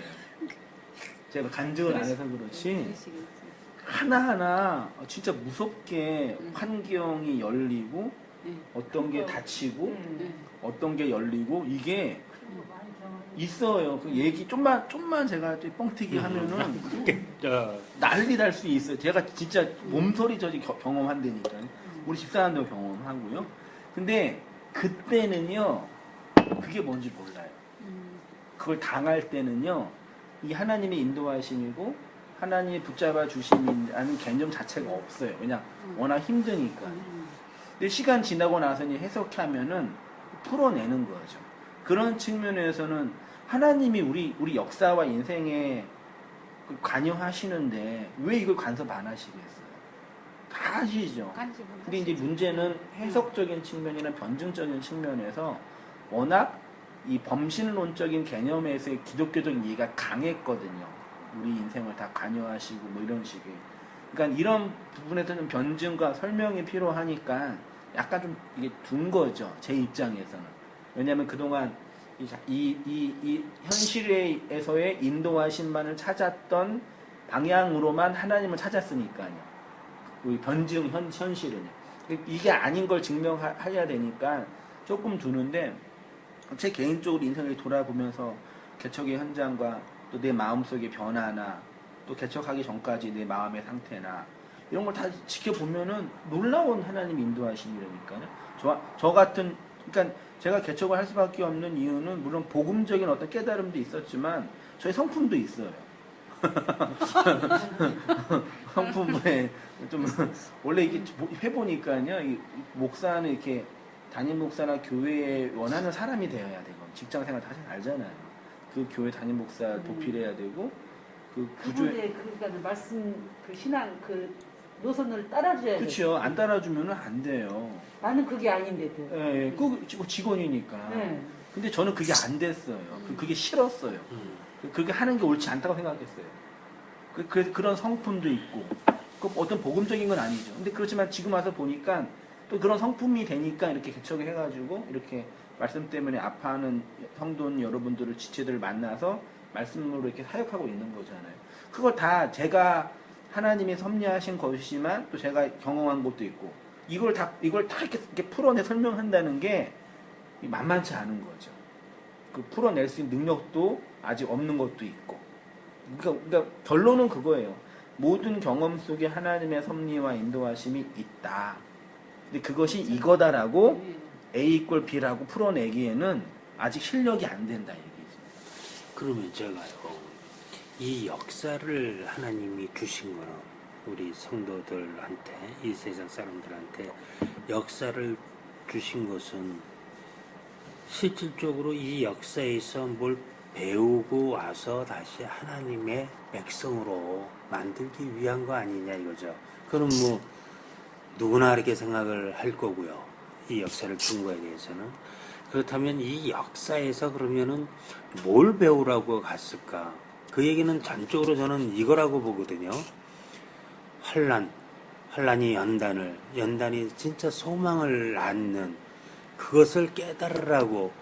그러나 그 깨달음 속에서는 우리 자율적인 의지를 준 것을 갖고서 하나님의 씨앗을 심어준 백성들한테 얘기겠지만은 그 씨앗이 자라남으로 인해서 그 환난과 이런 것들을 그때부터 당하면서 이 세상에서 하나님에 대한 것들을 느끼고 자율적으로라도 우리가 깨닫고 하라는 의미라면 이 세상적인 환난, 욥처럼 욥도 세상적인 환경적인 변화를 줘가지고 그 사람이 실질적으로 하나님을 저 너머의 곳을 봤듯이 이 세상적인 이 부분도 이 내적인 영적인 이런 부분도 당연히 이런 부분이 깨우쳐져야만 외적인 것은 육적인 것은 쫓아가듯이 종속되니까 요건 뭐 우리가 정신에 종속되기 때문에 이제 외적인 이런 부분들도 분명하게 하나님께서 이 세상 역사에 주신 의미가 그런 환란, 즉 환란을 통해서 물리적인 의미도 있지 않냐. 우리가 내 와이프가 있고 서로 부부가 되고 혼인을 해서 한 것들 또한 우리가 실질적인 환란과 고난과 이런 것이 없이 어떻게 인내를 할 수 있으며 외적인 우리가 얘기하는 그런 쪽 측면이겠죠. 이런 것들을 가르쳐 주기 위한 하나의 장이 아닌가. 이제 그런 부분에서 굳이 이 세상적인 것, 제 생각은 그래요. 환경적인 측면에서 오는 환란과 고난 자체 또한 이런 것들을 충분하게 배우기 위해서 배우라고 주어주시는 부분이 아닌가 하는 생각들이 들어서 한번 여쭤보는 거예요. 이걸 이제 넓은 담론으로 볼 때는 의미가 되는데, 이제 1차적으로 성경에 말하는 들리시스나 환란의 개념은 이런 넓은 의미의 개념이 아니라 말씀이 우리 안에 들어와 경험되는 내용일 거라고 여겨지는 거죠, 저는. 이걸 일단 그건 원하고, 이 넓은 거는 아직 이제 해석할 만한 어떤 이게 안 되니까, 아까 정확하게 그럴 수도 있고, 아닐 수도 있고, 다 그렇지요. 근데 이걸 다 그런 걸로 설명이 안 되는 거, 제 입장에서는. 또 아직 다 완성이 안 됐으니까. 지금은 이게 환란처럼 느껴졌는데, 좀 지나고 나니까 이게 환란이 아니었으면 큰일 날 뻔한 거였거든요, 말하자면요. 그치요? 지금은 내가 이거 완전 저주받을 일이었는데, 고통스러운데 좀 지나고 나니까 그때 그거 안 해서 큰일 난 거였거든요. 근데 지금은 뭐 해석이 안 되는 거죠. 아직 시간도 안 되고 실력이 안 되니까. 그러니까 이제 그걸 이제 좀 놔둔 거죠. 그건 기다려 봐야죠. 말하자면요. 그러니까 지금 우리가 말하자면 내가 이제 어떤 개척의 현장에서 그런 고난을 예를 들어 우리 아버님이 쓰러지셨단 말이죠. 그게 목회 현장에서 환란일 수도 있는데, 예. 또 신앙이 지나고 나니까 그게 또 환란이 아닐 수 있는 거거든요. 어떤 의미에서 그게 저주였을 수도 있는데, 또 시간이 지나고 나니까 그게 아니었으면 또 큰일 날 뻔했거든요. 그건 지금은 모르는 거죠. 우리 입장에서는. 이 세상을 창조하셨듯이요. 이 만물을 창조하셨듯이 이 세상에 창조한 것을 보고 하나님의 뜻을 알아가는 것이 우리의 일이지 않습니까? 사실 이 세상에서는. 그렇다면 그 얘기는 뭐냐면은 실질적으로 우리한테 어떤 환난을 주거나 고난을 주는 것들을 갖고서 이것을 갖고서 우리가 세상적인 얘기예요. 어떤 당장에 힘든 일이 닥치고 했을 때 예를 들어서 이것을 참고 이겨내는 그 방법론은 세상적으로 영적인 측면에서의 저 너머에서의 이런 환난과 고난을 묵묵하게 참고 견디고 나가는 것들을 보여주는 게 아니냐. 이 세상에서 이런 것들이 이 세상으로 너네들이 있기 때문에 이런 걸 배워라. 이런 그 배움을 통해서 영적인 것, 저기 하나님의 실질적인 영적인 것을 저 너머의 일들을 알아라 하는 측면이 아니냐 이거죠. 이 세상, 그러니까 우리가 육체적으로 오는 모든 이런 세상적인 뭐 세속적인 일도 마찬가지고 이것을 그냥 아무것도 아닌 것처럼 버리두기에는 좀 아니지 않나 하는 생각이 좀 예, 버려둔다기보다는요. 예. 좋게 해석할 수도 있고 네. 내가 원하는 쪽으로 해석할 수가 있다는 얘기죠. 그렇죠. 충분히 그거는 뭐 그럴 수 그리고 있겠죠. 오히려 전자보다는 후자가 더 강하죠. 나한테 나가 필요한 있기 쪽으로 예. 지금의 문제를 해석하죠. 그런 위험이 있으니까 쉽게 건드리기가 어려운 거죠. 그러니까 그런 부분이 있어요. 그러니까 이런 거를 하나님이 왜 이렇게 뒀냐, 막 그런 거 있잖아요. 근데 이게 그때는 미칠 것 같았는데 그렇죠. 시간 지나고 나니까 이게 설명이 돼요. 제가 개척하고 2013년 여기 3월에 처음 가정 예배 드리고 7월에 오픈했거든요. 2014년 7월부터 12월까지는 아무도 성경 공부만 하고 주일 예배도 안 우리끼리 가정 예배만 드렸어요. 근데 2014년 그 7월 그 가을 겨울에 저희 개인적으로는 집사람이든 아버님께는 또 집안에 큰 아버님 쓰러지고 나서 이제 진짜 막막하게 되는 거예요. 집에서는 나가라고 그러고 우리 아이 큰아들이 이제 맹장 그 수술 받는데 이제 수술을 내야 되는데 통장에 돈이 없는 그게 딱 다가오는 거죠. 그럼 우리 집사람이 이제 난리 나는 거죠. 그래서 이제 이게 내년에 지금 가능성이 없잖아요, 교회가. 그러니까 내년에 예배가 안 되면 정리하자고. 계속 옆에서 제가 그렇게 얘기를 안 했어요. 왜냐면 물론 이런 환경을 통해서 나를 하나 이끌어 주신다라고 말하면 되는데 그게 아닐 수도 있거든요. 실제로 망할 수도 있거든요. 근데 지나고 나서 보면 그 인도하시는 과정이 있거든요. 근데 그때 집사람한테 이런 고난과 어려움은 하나님이 우리를 더 좋은 목회자 되고 그런 얘기 많이 들었어요. 하나님이 큰 목회자 만들려고 고난 주신다고. 나쁜 사람들이에요. 그 사람. 미안해. 나쁜 사람들이에요. 자기 말만 하는 거지. 그냥 좋게만 얘기해 주는 거지 아무런 얘기도 아니거든요. 그렇게 해석할 수가 있다는 얘기죠. 그러니까 그냥 그냥 의미가 없다는 얘기가 아니라 아직은 잘 모른다는 얘기예요. 설명할 수가 없다는 얘기죠. 해도 쉽게 다룰 수 없는 거예요. 그러니까 성경 본문은 어쨌든 할 수는 있는데 이 역사와 인생은 이런 관계가 오늘 막 좋아서 말씀 좋아서 감사하다고 오신 성도가 몇 주 지나가지고 핑 삐져가지고 그냥 없어진단 말이에요. 그 뭐냐 이게 하나님이 줬던 그 은혜는 그 은혜였나? 은혜가 지금 그럴 수도 있나? 맨 처음에 그때 되게 혼란스러웠거든요. 오자마자 막 난리도 아니에요. 막, 야, 이런 설교도 없냐고 막 그러는데 며칠 지나니까 그냥 목사님 나 이제 안 나가요. 그래, 왜요? 이유도 안 하셔. 목사님 알면 상처받는다고.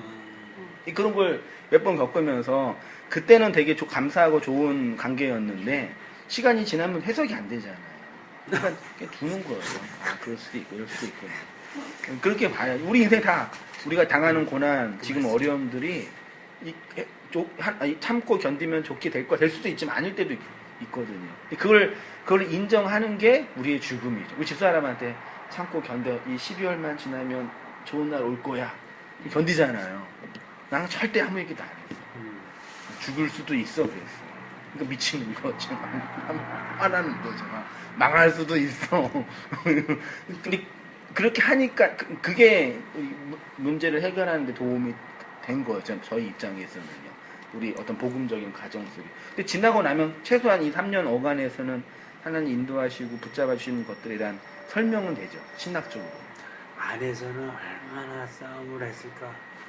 안에서 얼마나 그런 어떤 이런 작업들을 통해서 네. 그동안 우리가 왜곡된 어떤 그런 기복주의, 율법주의가 저한테 풀려지는 거죠.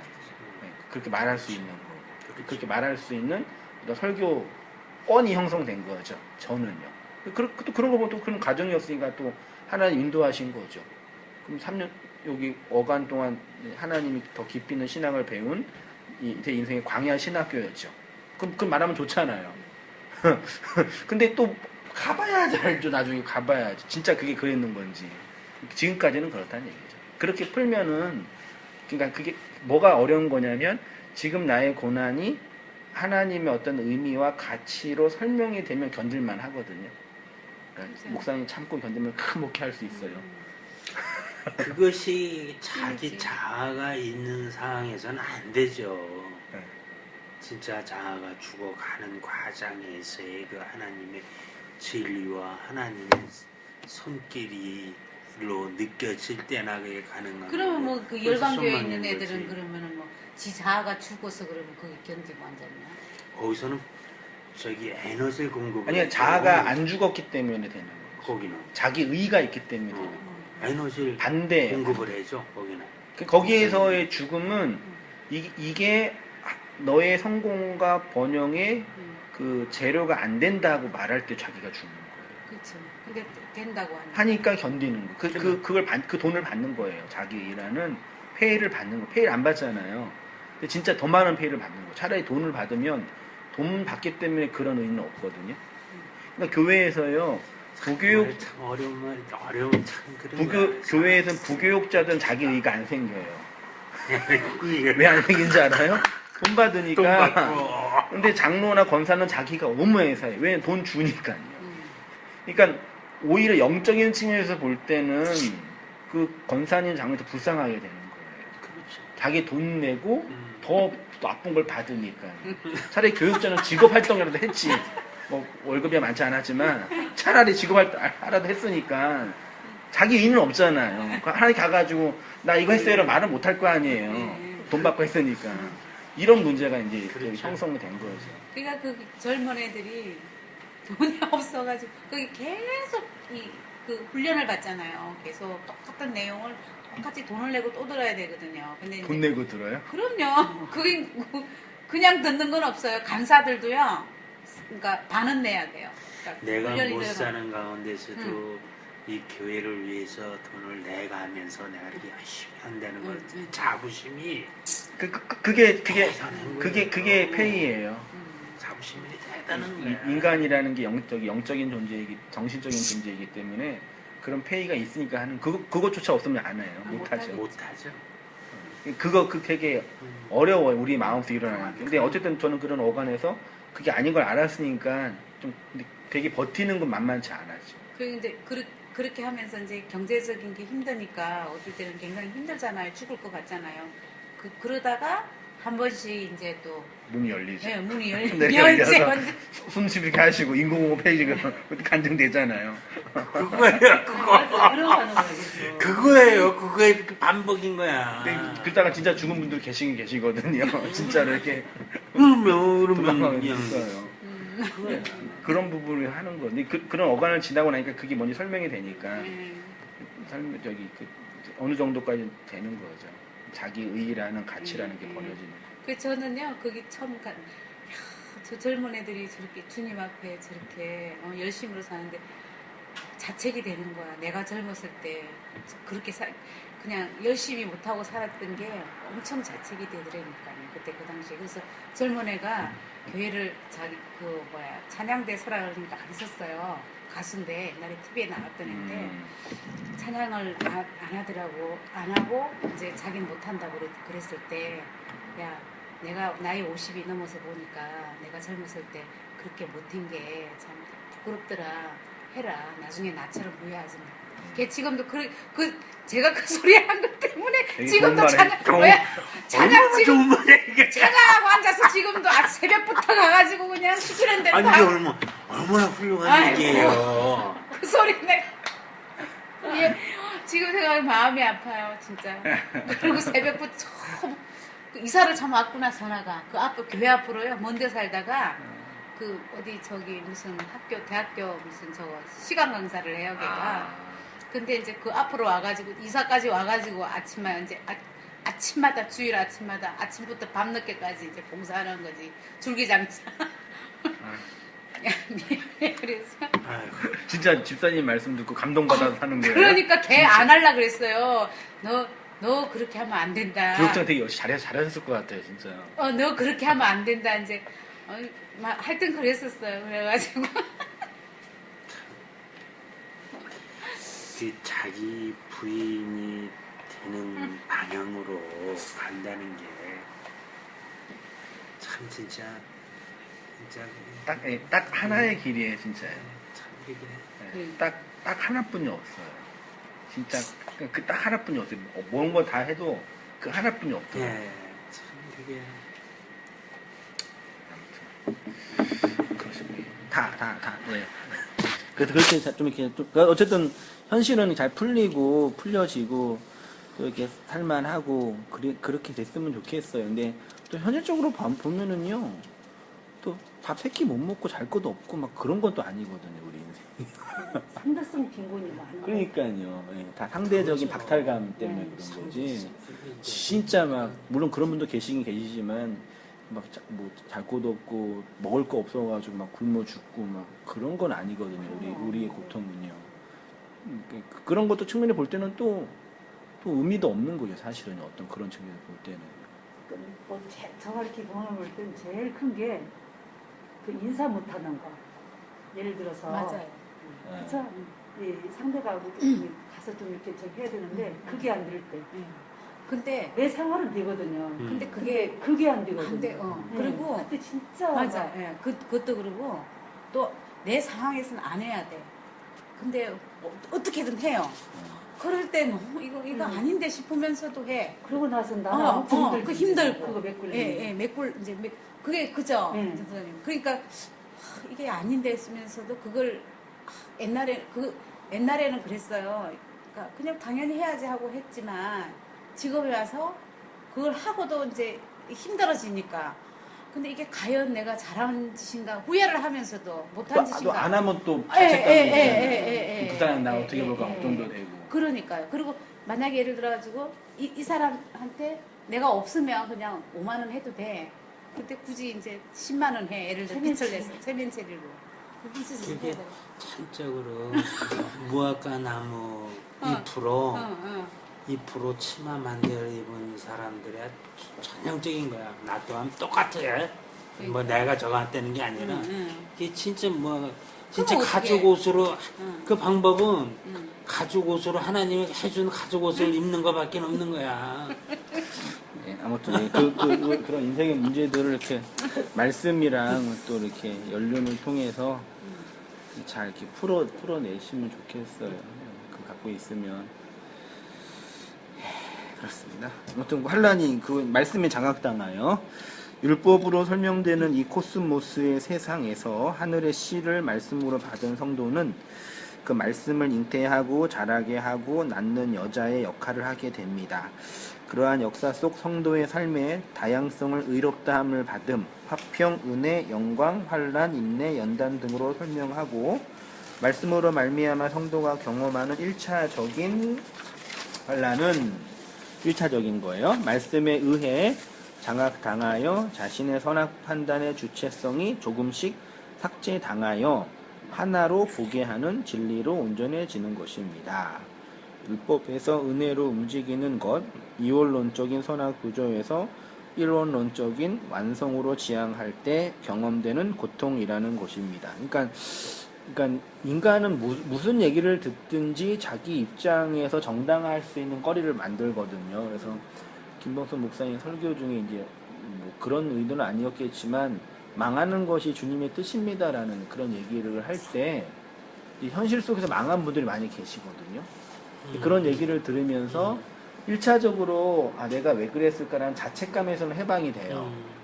근데 그것으로 자기를 또 정당화하는 거예요. 그러니까 안식하는 개념과 나를 정당화하는 거리를 찾는 거는 다른 거거든요. 근데 우리는 그 얘기를 들으면서 나를 자책하는 나는 버렸지만 또 다른 의미에서 나를 정당화하는 그 나를 갖고 있는 거죠. 되게 위험해요. 그건 더 위험할 수 있거든요. 자책하는 거는 최소한이라도 바운드를 만들 수 있는데 이게 뭐 정당화하는 건 이게 끝이 없는 거죠. 옛날에 율법주의, 기복주의, 신비주의 교회를 다녔거든요. 아니 말씀을 안 들어도 예배를 드리긴 들었어요. 근데 사실 의미가 없잖아요. 근데 진리를 알았으니까 다닐 교회도 없으니까 안 다니는 거예요. 그러면 안 다니는데 안 다닐 수 있어. 그러면 이제 진짜 진리를 들어야 돼, 배워야 되잖아요. 그것도 안 해. 그러니까 이게 똑같은 거지만 뭐 50보 100보지만 그런 문제죠. 옛날에는 율법적이라도 모태신앙이니까 앉아서 앉아는 있었고 종교적인 행실은 하고 인간관계 맺으면서 교회라는 바운더리는 있었는데 그게 아닌지 이렇게 해야 할 이유가 없는 거예요. 더 이상 복도 없으니까. 그래서 이제 알았어요. 그러면 진짜 진리에 함몰 해야 되잖아요. 진리 속으로 말씀을 배우고 생명으로. 근데 그건 또 안 해요. 멀리 있으니까 말하자면. 이런 부분이 우리를 언제든지 정당하고 싶은 마음이 있는 거죠. 그게 그러니까 사람이 말씀을 들을 때도 율법주의가 나쁜 것처럼 무율법주의 좀 개념은 그렇지만 그것도 나쁜 거죠. 은혜라는 생명으로 나를 세워야 되는데 율법주의는 율법이라는 바운더리로 나를 만들었고 무율법주의는 율법 없음으로 나를 만드는 거죠. 이런 양날의 이런 문제들을 좀 이렇게 정리하면 좋겠어요. 외적으로 경험하는 환란. 그래서 교회는 그 내면적인 환란이나 고난을 이 역사 속에서 외적으로 경험하기도 합니다. 마태복음 24장 1절에 예수께서 성전에서 나와서 가실 때에 제자들이 성전 건물을 가리켜 보이려고 나와오니 대답하여 이르시되 너희가 이 모든 것을 보지 못하느냐. 내가 진실로 너희에게 이르노니 돌 하나도 돌 위에 남지 않고 다 무너뜨려지느니라. 예수께서 감난산 위에 앉으셨을 때에 제자들이 조용히 와서 이르되 우리에게 이르소서 어느 때에 이런 일이 있겠사오며 또 주의 임하심과 세상 끝에는 무슨 징조가 있사오리이까. 예수께서 대답하여 이르시되 너희가 사람의 미혹을 받지 않도록 주의하라. 많은 사람이 내 이름으로 와서 이르되 나는 그리스도라 하여 많은 사람을 미혹하리라. 난리와 난리 소문을 듣겠으나 너희는 삼가 두려워하지 말라. 이런 일이 있어야 하되 아직 끝은 아니니라. 민족이 민족을 나라가 나라를 대적하여 일어나겠고 곳곳에 기근과 지진이 있으리니 이 모든 것은 재난의 시작이니라. 그때 사람들이 너희를 환란에 넘겨주겠으며 쭉쭉 나옵니다. 예수님의 종말론 강화 있죠. 마태복음 24장은 소위 말해 마지막 때, 종말의 때를 가리키는 예수님의 종말 강화입니다. 종말론을 강조하는 사람들이 자주 사용하는 말씀이기도 합니다. 마지막 때가 가까이 왔으므로 신앙생활을 더 열심히 해야 한다는 쪽으로 동료하죠. 마지막 때 하면 뭐예요? 우주의 지구의 종말이잖아요. 그게 가까이 왔으니까 열심히 종말이 중요한데 예, 항상 그 우주의 종말 예. 그걸 막 강조해요. 그렇죠. 이 세상의 종말이 오니까 긴장감을 가지고 더 열심히 이렇게 강조하다 보니 뭐가 나와요? 이제 시 한 부가 나와요. 날짜가 나오더라고요. 날짜가 나오니까 그 날짜 전까지 준비해야 되니까 어떻게 해야 되냐. 실제로 했어요, 진짜요. 저기 산에다 땅 사고 집 지어야 된다. 안전한 곳으로. 그래서 돈 걷고 땅 사고 집 지어요. 진짜요. 그게 되나 봐요, 그게. 제가 늘 말씀드렸지만 성경이 말하는 종말의 때, 마지막 때는 언제예요? 지금. 네, 지금. 좀 정확하게 말하면 성령이 임하여 그 진리를 받은 내 역사가 마지막 때. 그러니까 처처의 기근과 지진은 인간 역사가 항상 있었어요. 왜 날는지 모르겠다니까. 언제나 한태평양 조산대에 있는 나라는 다 지진 때문에 고통받는 데니까요. 우상 숭배에서도 아니고 마지막 때가 아니라 언제나 우리 올해 16년이잖아요. 공부를 하다 보니까요. 시간 개념이 어떻게 느낌으로는 과거와 현재의 개념이 과거와 미래의 개념이 현재 속에서 합축되는 것 같아요. 저는요. 그러니까 새로운 날이 됐다. 그러니까 새로운 2016년 첫 번째 해를 해돋이 하는 거 본다는 게 어떤 새로운 걸 찾잖아요. 근데 저는 그 해나 이 해나 똑같은 해라고 생각이 돼요. 네. 그리고 그런 개념이 없어지고 언제나 시간은 현재 안에서 설명하고 싶은 게 좀 강해진 것 같아요. 근데 그 유교에서도 보니까 늙지 않는 방법이 뭐냐 그러니까 학문을 진전하는 거예요. 계속 문물을 받아들이고 나의 학문을 진보하면 늙지 않는데요. 근데 그러니까 어떤 육체나 이게 아니라 의식이 늙지 않는다고 그러더라고요. 아니, 그 유교에서 그래요. 근데 진짜 그런 것 같아요. 그러니까 그런 개념에 우리 종말의 때는 미래에 불 떨어지고 그게 아니라 지금 내 인생이 종말이래요. 종말이잖아요. 말씀이 들어와서 나를 죽이고 자체 이 말씀에 의해서 나라는 존재가 없어지고 내 의의를 챙기지 못하고 이게 전쟁이지. 다른 게 뭐 전쟁이 있겠어요? 그렇게 봐야 되는 거예요. 성령 강림 이후에 나라와 나라, 하나님의 나라와 내 나라, 국가와 국가가 전쟁하는 이 역사 각자 다 경험하시잖아요. 이 치열한 전쟁. 그 아마겟돈 전쟁이라도 해요. 진리를 받은 성도의 전쟁이 있지요. 성령 강림 이전에는 오직 한 민족에게만 복음의 전파가 되었지만 성령 강림 이후에는 모든 민족에게 복음이 전파됐어요. 그래서 민족과 민족이 나라와 나라가 전쟁하는 모양이 됩니다. 복음이 한 개인에게 들어갈 때는 그와 전쟁을 치르고 그를 장악하고 점령하게 되기 때문입니다. 한 개인은 곧 한 나라이고 한 민족이라 할 수 있어. 한 사람이 온 우주예요. 이거 진짜예요. 한 사람이 온 우주예요. 그 진리의 말씀을 받은 성도에게는 이제부터 하늘과 땅의 전쟁인 아마겟돈 전쟁, 영적 전쟁. 영적 전쟁은 내 밖에 있는 전쟁이 아니라 말씀을 받는 내 안에 일어나는. 지금 우리가 고민하고 논의하고 했던 이 모든 게 전쟁이 말씀을 받았기 때문에 오게 되는 전쟁이에요. 어느 때는 진리의 말씀이 그의 옛 자아를 공격하고 부수어 완전한 진리로 오롯이 드러나는 듯하기도 하다가도 다시 자신의 옛 자아가 번성하여 진리 없는 자의 모습이 드러나고 죄와 악으로 가득한 마음에 폭로당하기도 합니다.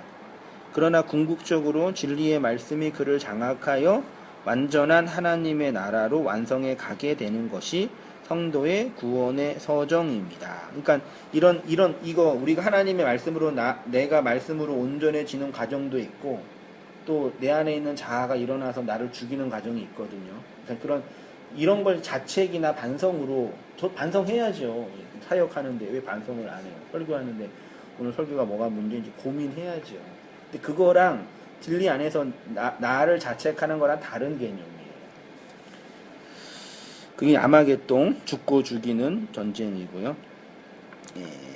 이러한 하나님의 구속사가 이루어지는 성도의 마음과 역사를 말씀으로 말미암아 당하는 환난, 그게 되게 커요. 외적으로 돈이 없고 환경이 어렵고 그것도 아프죠. 큰일 나지요. 근데 성도에게는 이것을 감지하는 감각이 있다는 얘기예요. 세상은 없잖아요. 아무도 이것 때문에 고민 안 하잖아요. 그러니까 뭐 환경의 어려움 때문에, 돈의 어려움 때문에, 관계의 어려움 때문에 스트레스 받고 아프잖아요. 그러니까 지금 우리가 생각할 때요, 수능 시험 보고 성적표 들고 자살한 애들이 있잖아요. 지금 이 얘기 못 하지 않나요? 맞잖아요. 대학교 안 가면 되지. 근데 그 나이 때 걔네들은 온 우주가 없어진 거예요. 그렇죠. 지금 우리가 당하는 육체적인 환란이 그럴 수 있다는 얘기예요.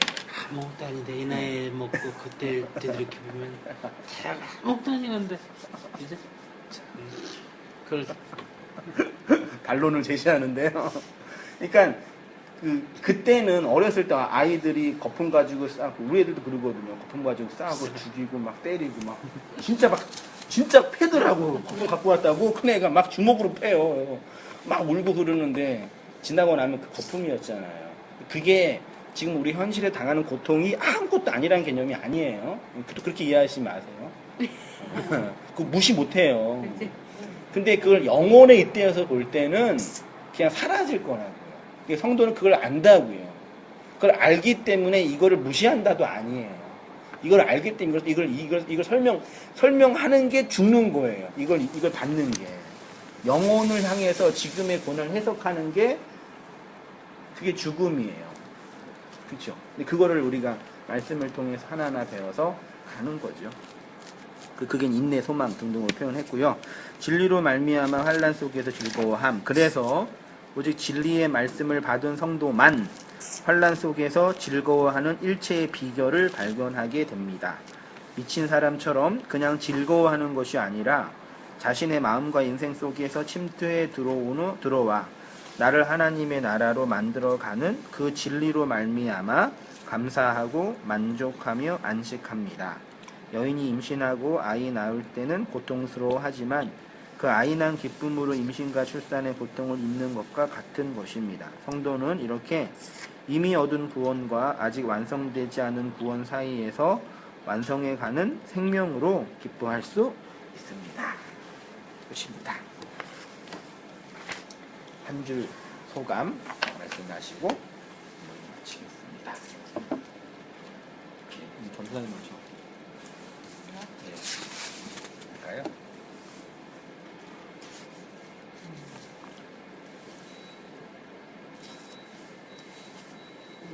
한 개개인이 지금 나라라고 말씀하셨잖아요.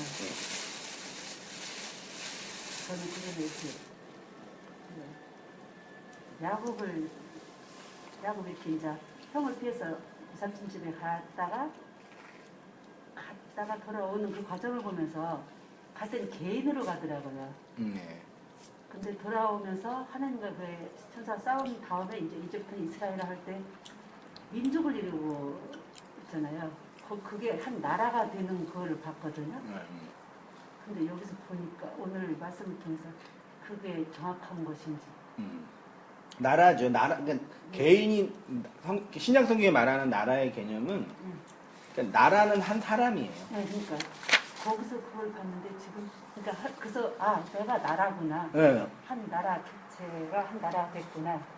그러니까 개인이었었는데, 그러니까 하나님 만나기 전에는 개인의 삶은 개인의 삶을 살고 내 의지대로 살아야겠다는 것이었는데 하나님이 들어오고 보니까 나라가 됐더라고요. 하나님의 나라가. 거기서 그걸 봤는데 오늘 그 생각이 난 거예요. 옛날에 그 말씀이 여기 오늘 이 말씀을 공부하면서 그게 잘못된 해석이 아니 되게 아니었나. 깊이 있는 인사이트 같아. 바로 봤다는 네. 뜻인. 예. 오늘 그래서 여기서 그때 그 생각나면서 내가 그때 그러니까 바로 봤었나. 말씀이 들어올 때는 한 개인 개별적인 자아였는데 진리가 내 안에 들어오면은 하나님의 나라가 되는 거죠. 나라로 지향해 가고요. 그렇게 봐도 되겠네요. 이거 나라라는 게 맨 처음에는 아브라함이 이제 그 다음에는 개인을, 그 다음에는 그 누구야? 이삭 야곱. 아니 저기 그 누구지? 이스마엘. 아브람? 아브라함 다음에 하여튼 뭐 이것이 가족 단위로 크고 가족에서 다윗의 왕국이 되듯이 이 나라가 된다는 그런 의미하고 여기에 지금 의미하고는 어떻게 틀린가요? 지금 대개 구원은 확장이 돼서 나라라는 개념에서 가나안의 이스라엘 민족에서 세계 전 민족을 아울러서 구원을 받는다는 개념으로서의 성경에는 확대해 나간 부분하고 여기서는 개인하고 나라라는 그 개념을 썼는데 그거랑 이거랑은 어떤 의미로 봐야 되나요? 해석을 해야 되나요? 그거는 일단 모르겠고요. 네. 일단 접어두고 지금 제가 말씀드린 나라는 나라와 나라가 대적한다는 개념이 그러니까 우리가 오해하고 있는 거는 나라와 대적한다는 걸 전쟁한다, 나라끼리 뭐 전투한다 그렇게 물리적 개념으로 하잖아요. 그것을 예수님이 말씀하신 것이 아니라 하나님의 나라 아니면 나 개인이 각자의 나라니까 그 나라가 하나님에 의해서 공격당하여 전쟁한다.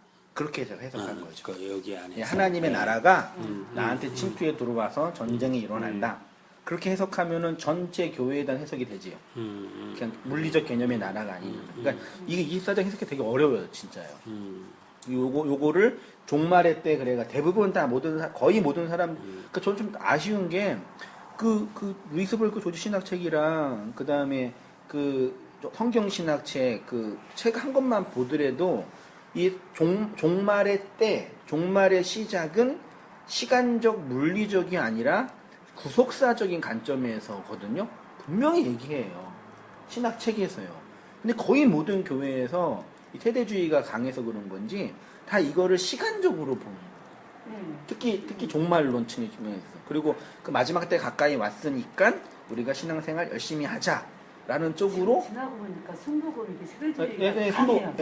순복음 세대주의예요. 네. 거기서 그런 유가 네. 거기에서 분파된 분들이 그래서 성령 그래서 이제 은사 체험 뭐 이런 거 하면서 신앙 열정을 같이 이런 식으로 이제 너무 빗나가는 거죠. 그런 걸 좀 이렇게 곡해한 것들을 해석하려고 그 나라의 개념을 쓴 거죠. 그럼 하나님 나라는 나지 않습니까? 그래서 거기에 나라라는 개념을 여기에 도입을 시켰다. 이제 그런 그러니까 의미로. 하나님의 나라뿐만 아니라 한 개인을 예. 나라라고. 그러니까 예. 내 개인의 성전이 내 안에 있기 때문에 여기 또한 하나님 나라가 내 안에 있는 거기 때문에 개인과 나라는 같다. 예. 그런 의미로 그렇죠. 쓰셨다. 국가 그런 개념은 아니라는 얘기. 그렇지. 표현을요.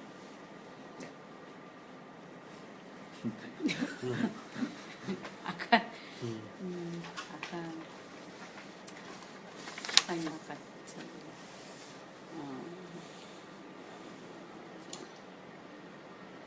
첫째는 성령이고 둘째는 고난이다고 아까 제가 이렇게 목사님 말씀 질문하셔가지고 제가 대답을 했잖아요. 근데 대답을 했는데 근데 그게 진리가 내 안에 들어오면 내 자아가 죽고 또 그 자아가 이제 이렇게 매일매일 이제 그 조금씩은 이렇게 죽어가는 내가 죽고 있구나 조금씩은 이렇게 있는 것 같아요. 근데 또 어떤 때는 그게 또 아닌 것 같기도 하고 그게 정상이 오늘 보니까 그게 저만 그런가 생각이 들었거든요. 근데 이제 오늘 여기 그 아까 말씀의 전쟁 이쪽에서 이렇게 목사님 써놓으신 걸 보니까 그게 완성에 조금씩 되어져가는 과정이 이제 한꺼번에 제가 아까 말씀드린 것처럼 한꺼번에 오지는 않는다고. 그러니까 저는 그게 어떻게 와닿았냐면은 다른 사람들은 다 괜찮은 것 같은데 저만 이제 안 되는 줄 알았거든요. 솔직히 이게 왜 나는 안 되지? 그 자아가 죽어지지 않고 또 언제 돌아보면 아무것도 없는 것 같고 또 아무것도 안 하는 것 같고 그랬었거든요. 근데 이제 그러니까 이게 오늘 이렇게 말씀을 통해서 들어보니까 그게 되어져가는 과정이 하는 생각이 들어요. 되어가는 과정이 조금 더 이제 더 말씀을 더 배우고 계속 게을리 하지 않고 자꾸 들어야 되고 말씀을 봐야 되는 과정인 것 같아요. 그래서 조금은 뭔지는 모르겠는데 조금씩은 좀 달라져가는 그런 느낌? 조금씩 내 자아가 죽어져가는 느낌? 그러니까 다른 사람과 나가요. 큰 차이 없어요. 내가 고민하는 거 이 사람 고민하고 내가 좋아하는 거 이 사람 좋아해요. 그러니까 굳이 이렇게 비교하면서 저도 이렇게 송이자매를 보면서 그러니까 농담처럼 얘기했는데 물론 이제 송이자매가 이렇게 겉으로 볼 때는 이렇게 뭐 어쨌든 반듯하고 착실한데 또 어려움들도 있거든요. 집안 환경이 많이 결혼하기 전 많이 힘들어했어요. 결혼하고 나서 저랑 집사람이랑 농담처럼 얼굴이 풀렸다고 얘기하거든요. 그러니까 말씀과 기도 어떤 진리가 내 안에 들어 얼굴이 바뀐 게 아니라 환경이 바뀌었거든요. 그러니까 농담처럼 말씀 백날 들어도 얼굴이 안 바뀌는데 결혼 한 번 하니까 얼굴이 바뀐다. 그러니까 이게 뭐냐면 진리의 능력이 없다는 얘기가 아니라 우리 인간은 그만큼 현실적인 존재라는 얘기예요. 그러니까 우리 인생에서 지금 당하는 어려움들, 나의 스트레스 혹은 나의 고민들을 꼭 신앙적인 관점으로만 해석할 필요 없다는 얘기죠. 네, 그러니까요. 그러니까 환경을 좀만 바뀌어도 얼굴이 확 펴요.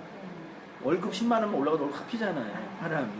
그 신앙의 기쁨 아니거든요. 하나님이 주신 진리의 영광 아니거든요.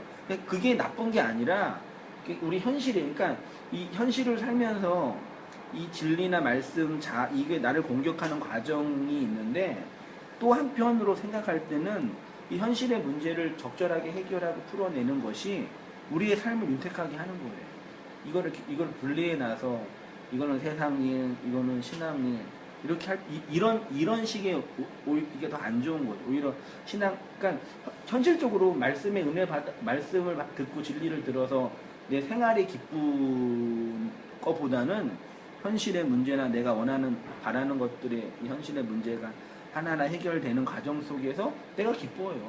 그게 나쁜 것도 아니고, 그러니까 그런 좀 신앙을 좀 이렇게 인생을 그런 어떤 현실적인 부분에서도 잘 풀어내서 풀어내면은 더 기쁠 수 있는 거. 오히려 그것 때문에 뭐랄까 신앙적인 어떤 이 고민들이 풀릴 수도 있고 해결될 수도 있고 자유할 수도 있고 연결돼 있는 거죠. 말하자면 그런 부분에서. 네, 그렇습니다. 그런 부분들이 연결은 돼 있지만은 실질적으로 추구하는 그 인간 자체가 회개를 해서 추구하는 가치 의미로서의 세상과 영혼과 세상이 합의돼서 간다면은 그것이 일치한다고 볼 수는 있지만은 대개 세상에서 땅의 존재가 땅에서 일어나는 일들을 좋아할 수밖에 없는 것이 우리의 본성 아니겠습니까? 죄 지은 자들의 본성인 거고 이 죄 지은 자들의 그 본성대로 간다는 거 이것에서 즐거움을 찾는다는 거는 다른 얘기 아니냐 이거죠. 실질적으로 이 세상에서 내가 월급을 더 받는다. 즐겁겠죠. 뭐 세상적인 측면에 있어야 즐거운 얘기지만은 내가 세상에서 돈을 많이 벌겠다. 이 돈을 많이 벌겠다는 개념을 죄가 있다 없다로 얘기하는 것이 아니거든요. 돈이 많이 그릇이 안 된 사람이 돈을 많이 갖고 바란다는 그 자체가 죄라는 얘기죠. 제 얘기는 그릇이 안 된 사람들이. 근데 대개 우리 땅의 존재들은 안 되는 그 존재가 회개하지도 못하고 예를 들어서 회개도 못한 이런 존재들이 가치가 저 하늘의 것을 추구하지 못하는 가치가 세상의 것만 추구하는 그 가치가 된 존재가 땅의 것들을 추구하고 땅의 것을 기뻐한다면은 이것이 어떻게 저놈의 거랑 하느님의 의미하는 그 가치하고 그것이 아무 탈 없이 이게 겹쳐질 수가 있느냐 이거예요. 제 얘기는. 근데 제가 말한 거는요. 네. 그 초월적인 가치가 그것을 이 땅에서 얻어서 초월적인 가치 때문에 이 땅에서 즐거워할 일이 별로 없다. 맞잖아요. 그러니까 그 진리가 이 땅에서 우리를 유쾌하게 하는 건 아니다. 그것 때문에 오늘의 고난과 어려움을 참고 그것들을 마음으로 담아서 견디고 가는 부분도 되겠지만 말하자면 말씀의 은혜를 받아서 확 기쁘고 행복하고 그럴 수도 있지만 안 그럴 때가 더 많이 있는 거예요. 오히려 진리는 우리를 더 이 현실에서 나를 공격하고 나를 힘들게 하는 내용일 때가 많이 있잖아요. 현실적으로.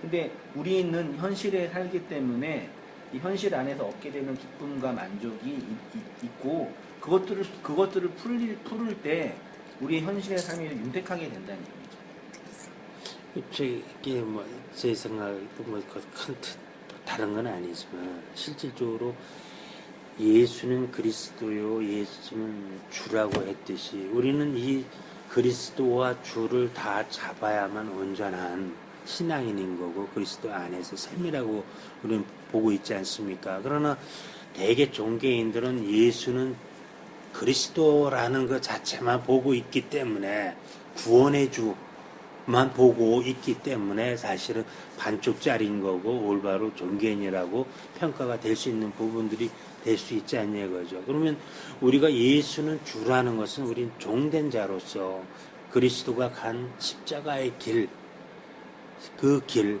십자가의 도 이런 부분들이 실질적으로 그 길을 우리가 가는 길이 우리의 길이 아니냐 이거죠. 그리스도인들의. 그러나 십자가의 도나 십자가의 길이 뭐 아주 그냥 크게 본다는 의미가 절대 아니에요. 저는 최소한도로 그런 쪽으로 그 생명의 길로 갈 수 있는 그 부분들에 대해서 그렇게 세상적인 것이 저는 그렇게 못 돼봤기 때문에 이제 질문을 던져보는 거예요. 즐겁기만 하고 할 거냐 이거죠.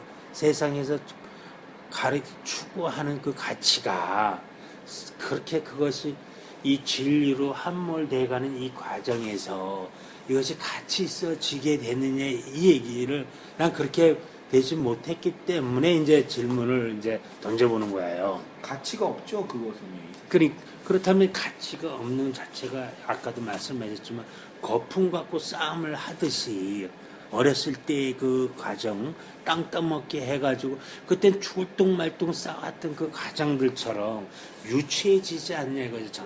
그렇죠.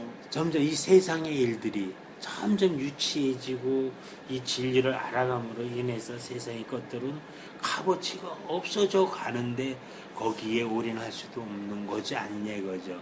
그렇다면 실질적으로 기쁨 또한 실질적인 기쁨이 여기에 오늘 제목이 나 참 관심이 있어가지고 오늘 제가 환난 속에서 즐거워할 수 있는 이유가 뭔가. 환난 속에서 환난은 누구한테 다 주는 거고 그 길로 가는 사람들이 십자가의 길이고 십자가의 길로 갈 수 있는 모든 사람들한테 주는 것은 환난이라는 개념인 거고 환난과 인내 속에서 소망을 보는 기쁨을 준다는 거 아니겠습니까?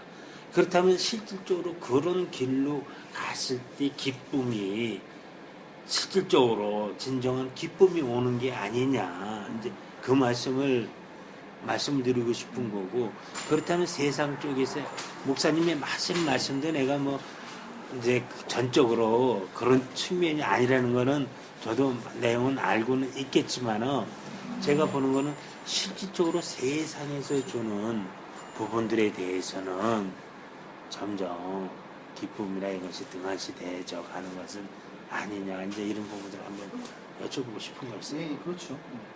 근데 이게 예수를 주로 받는다, 예수를 그리스도로 받는다. 이거는 그리스도는 종교고. 아니. 이제 그 한 측면으로 봤을 때 구원의 예수로 주로 보는 저거 그리스도로. 이제 그리스도는 이제 제사장이고 뭐 이제 왕이고 이런 부분들 아니겠습니까? 그래서 그분을 통해서 구원을 받을 수 있다는 의미 세상적으로 이제 봤을 때 이제 그 측면으로 얘기를 한 거고 주라는 것은 우리가 우리가 하나님을 오로지 주인으로서 우리가 그리스도를 주인으로서 그분 간 길을 갈 수 있는 부분들은 우리가 잘 종교인들이나 우리 같은 사람들이 잘 해내지는 못하는 거 아니겠습니까? 실질적으로. 그러니까 주라는 개념으로. 그러니까 이게 주 뜻이지. 예수 그리스도라는 초대교회 신앙 고백이 이렇게 이제 이렇게 분리하는 분들이 있어요. 서문화 교회에서 나온 분들 중에 예수와 그리스도를 분리해서 예수와 그리스도가 그러니까 육체로 오신 예수, 영으로 부활하신 그리스도. 아니, 그 얘기는 그런 개념으로 선악과하고 생명나무랑 같은 개념으로 하나로 봐야겠죠. 그러니까 그런 의미죠. 이게 예수를 주로 받는 거는 율법이고 예수를 그리스도로 받는 게 은혜다 이런 구조는 아니에요. 아니죠. 그래서 저는 절대 그런 구조는 나도 들어보지도 읽어보지도 못했고 그런 측면은 아니고 그렇게 제가 언뜻 들려가지고 자기 설명하는데 그렇게 들릴 수밖에 없었죠. 그런 용어를 사용하셨어요. 그래서 제가 깜짝 놀래가지고 아니 아까 얘기했지만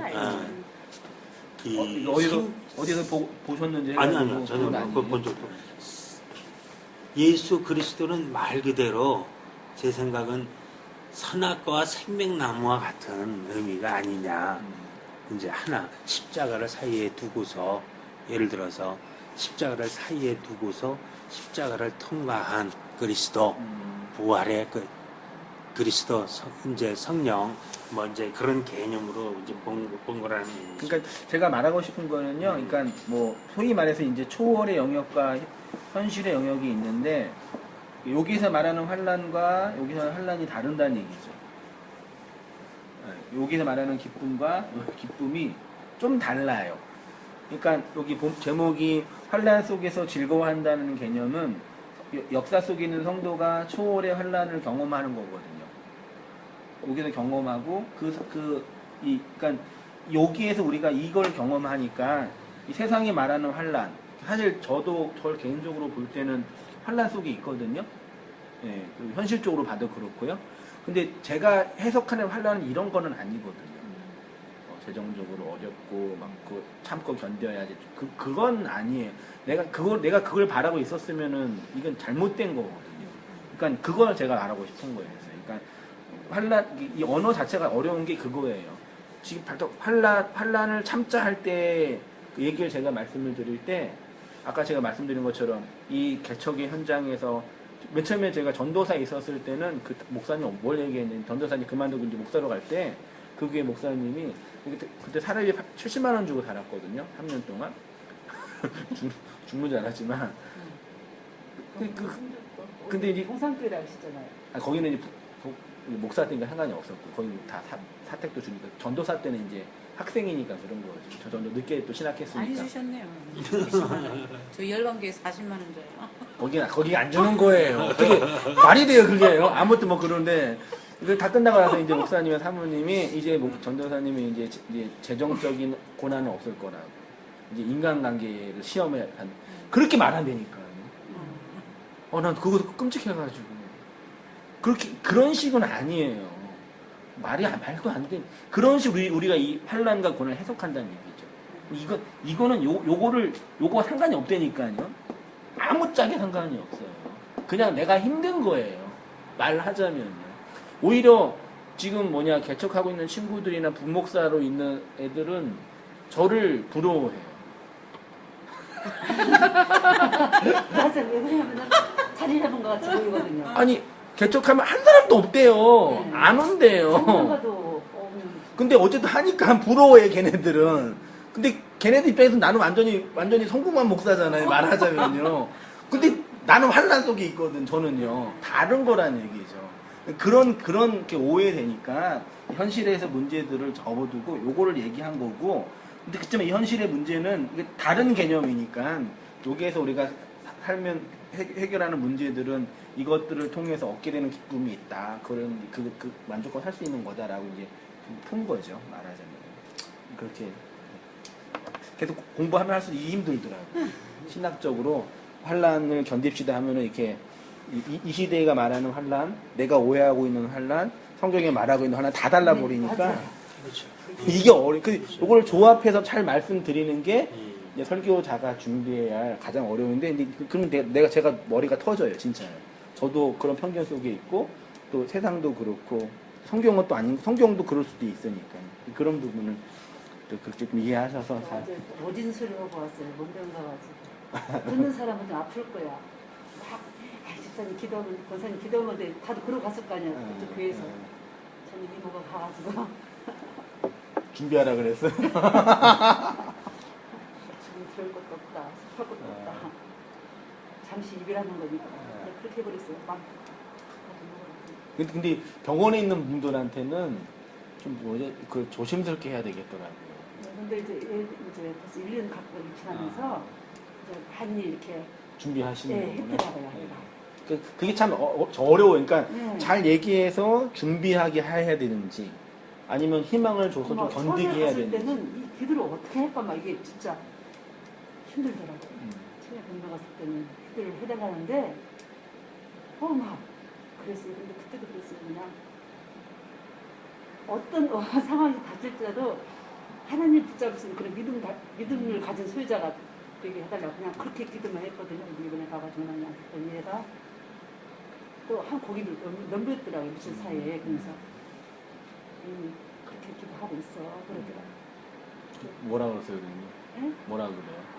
저도 그렇게 본인도 그러니까 그렇게 하고 어느 정도 있다고. 이렇게 준비하시고 준비하고 있더라고요. 인정하고 계신 네, 이렇게 죽을 그래서. 수도 있겠구나. 네, 조카가 인정하시는구나. 네, 신랑이 아프니까 하더라고. 근데 이제 일어서면서 이제 민서방 붙잡고 이제 배를 붓대서 이렇게 했죠. 그렇죠. 근데 그게 다 위치에 따라 다르죠. 네. 또 이모님의 또 그렇죠. 아프고 네. 그런 고난 속에 있는 분이 그래서 얘기하는 내가 거랑. 겪어보니까 나도 몇 번 죽을 고비를 넘겼는데 아무것도 아니더라.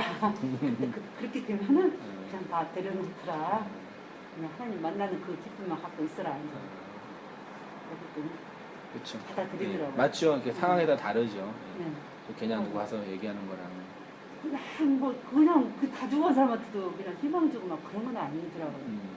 뭔가 좀 준비하고 받아들일 그런 정리하는 마음을 그런 저기를 줘야 되는데 보통 교회에서 오면 막 그러니까 희망을 주지. 그 교회를 위해서 이렇게 얘기하는 거죠. 슬프기 싫으니까. 아유 참 어려운 문제네 그게 참. 진짜 병원에서 돌아가시려고 날 잡은 분들한테 잘 죽어라 그럴 수도 없고. 참 복음적으로 얘기하기도 그렇고 목사님 제일 힘드시겠어요. 네, 그럴 그럴 거예요. 그때는 신유은사가 있어야 되는데. 그게 제일이에요 그게. 받아들일 갑자기 수 있는 마음. 그렇죠. 그거를 줘야 이제 그걸 이제 뭐죠? 그러니까 그 시간의 문제니까 치료하면서 1년 더 사냐, 맞아요. 아니면 멋있게 3개월 만에 죽냐 네. 이 문제잖아요. 네. 결론은요.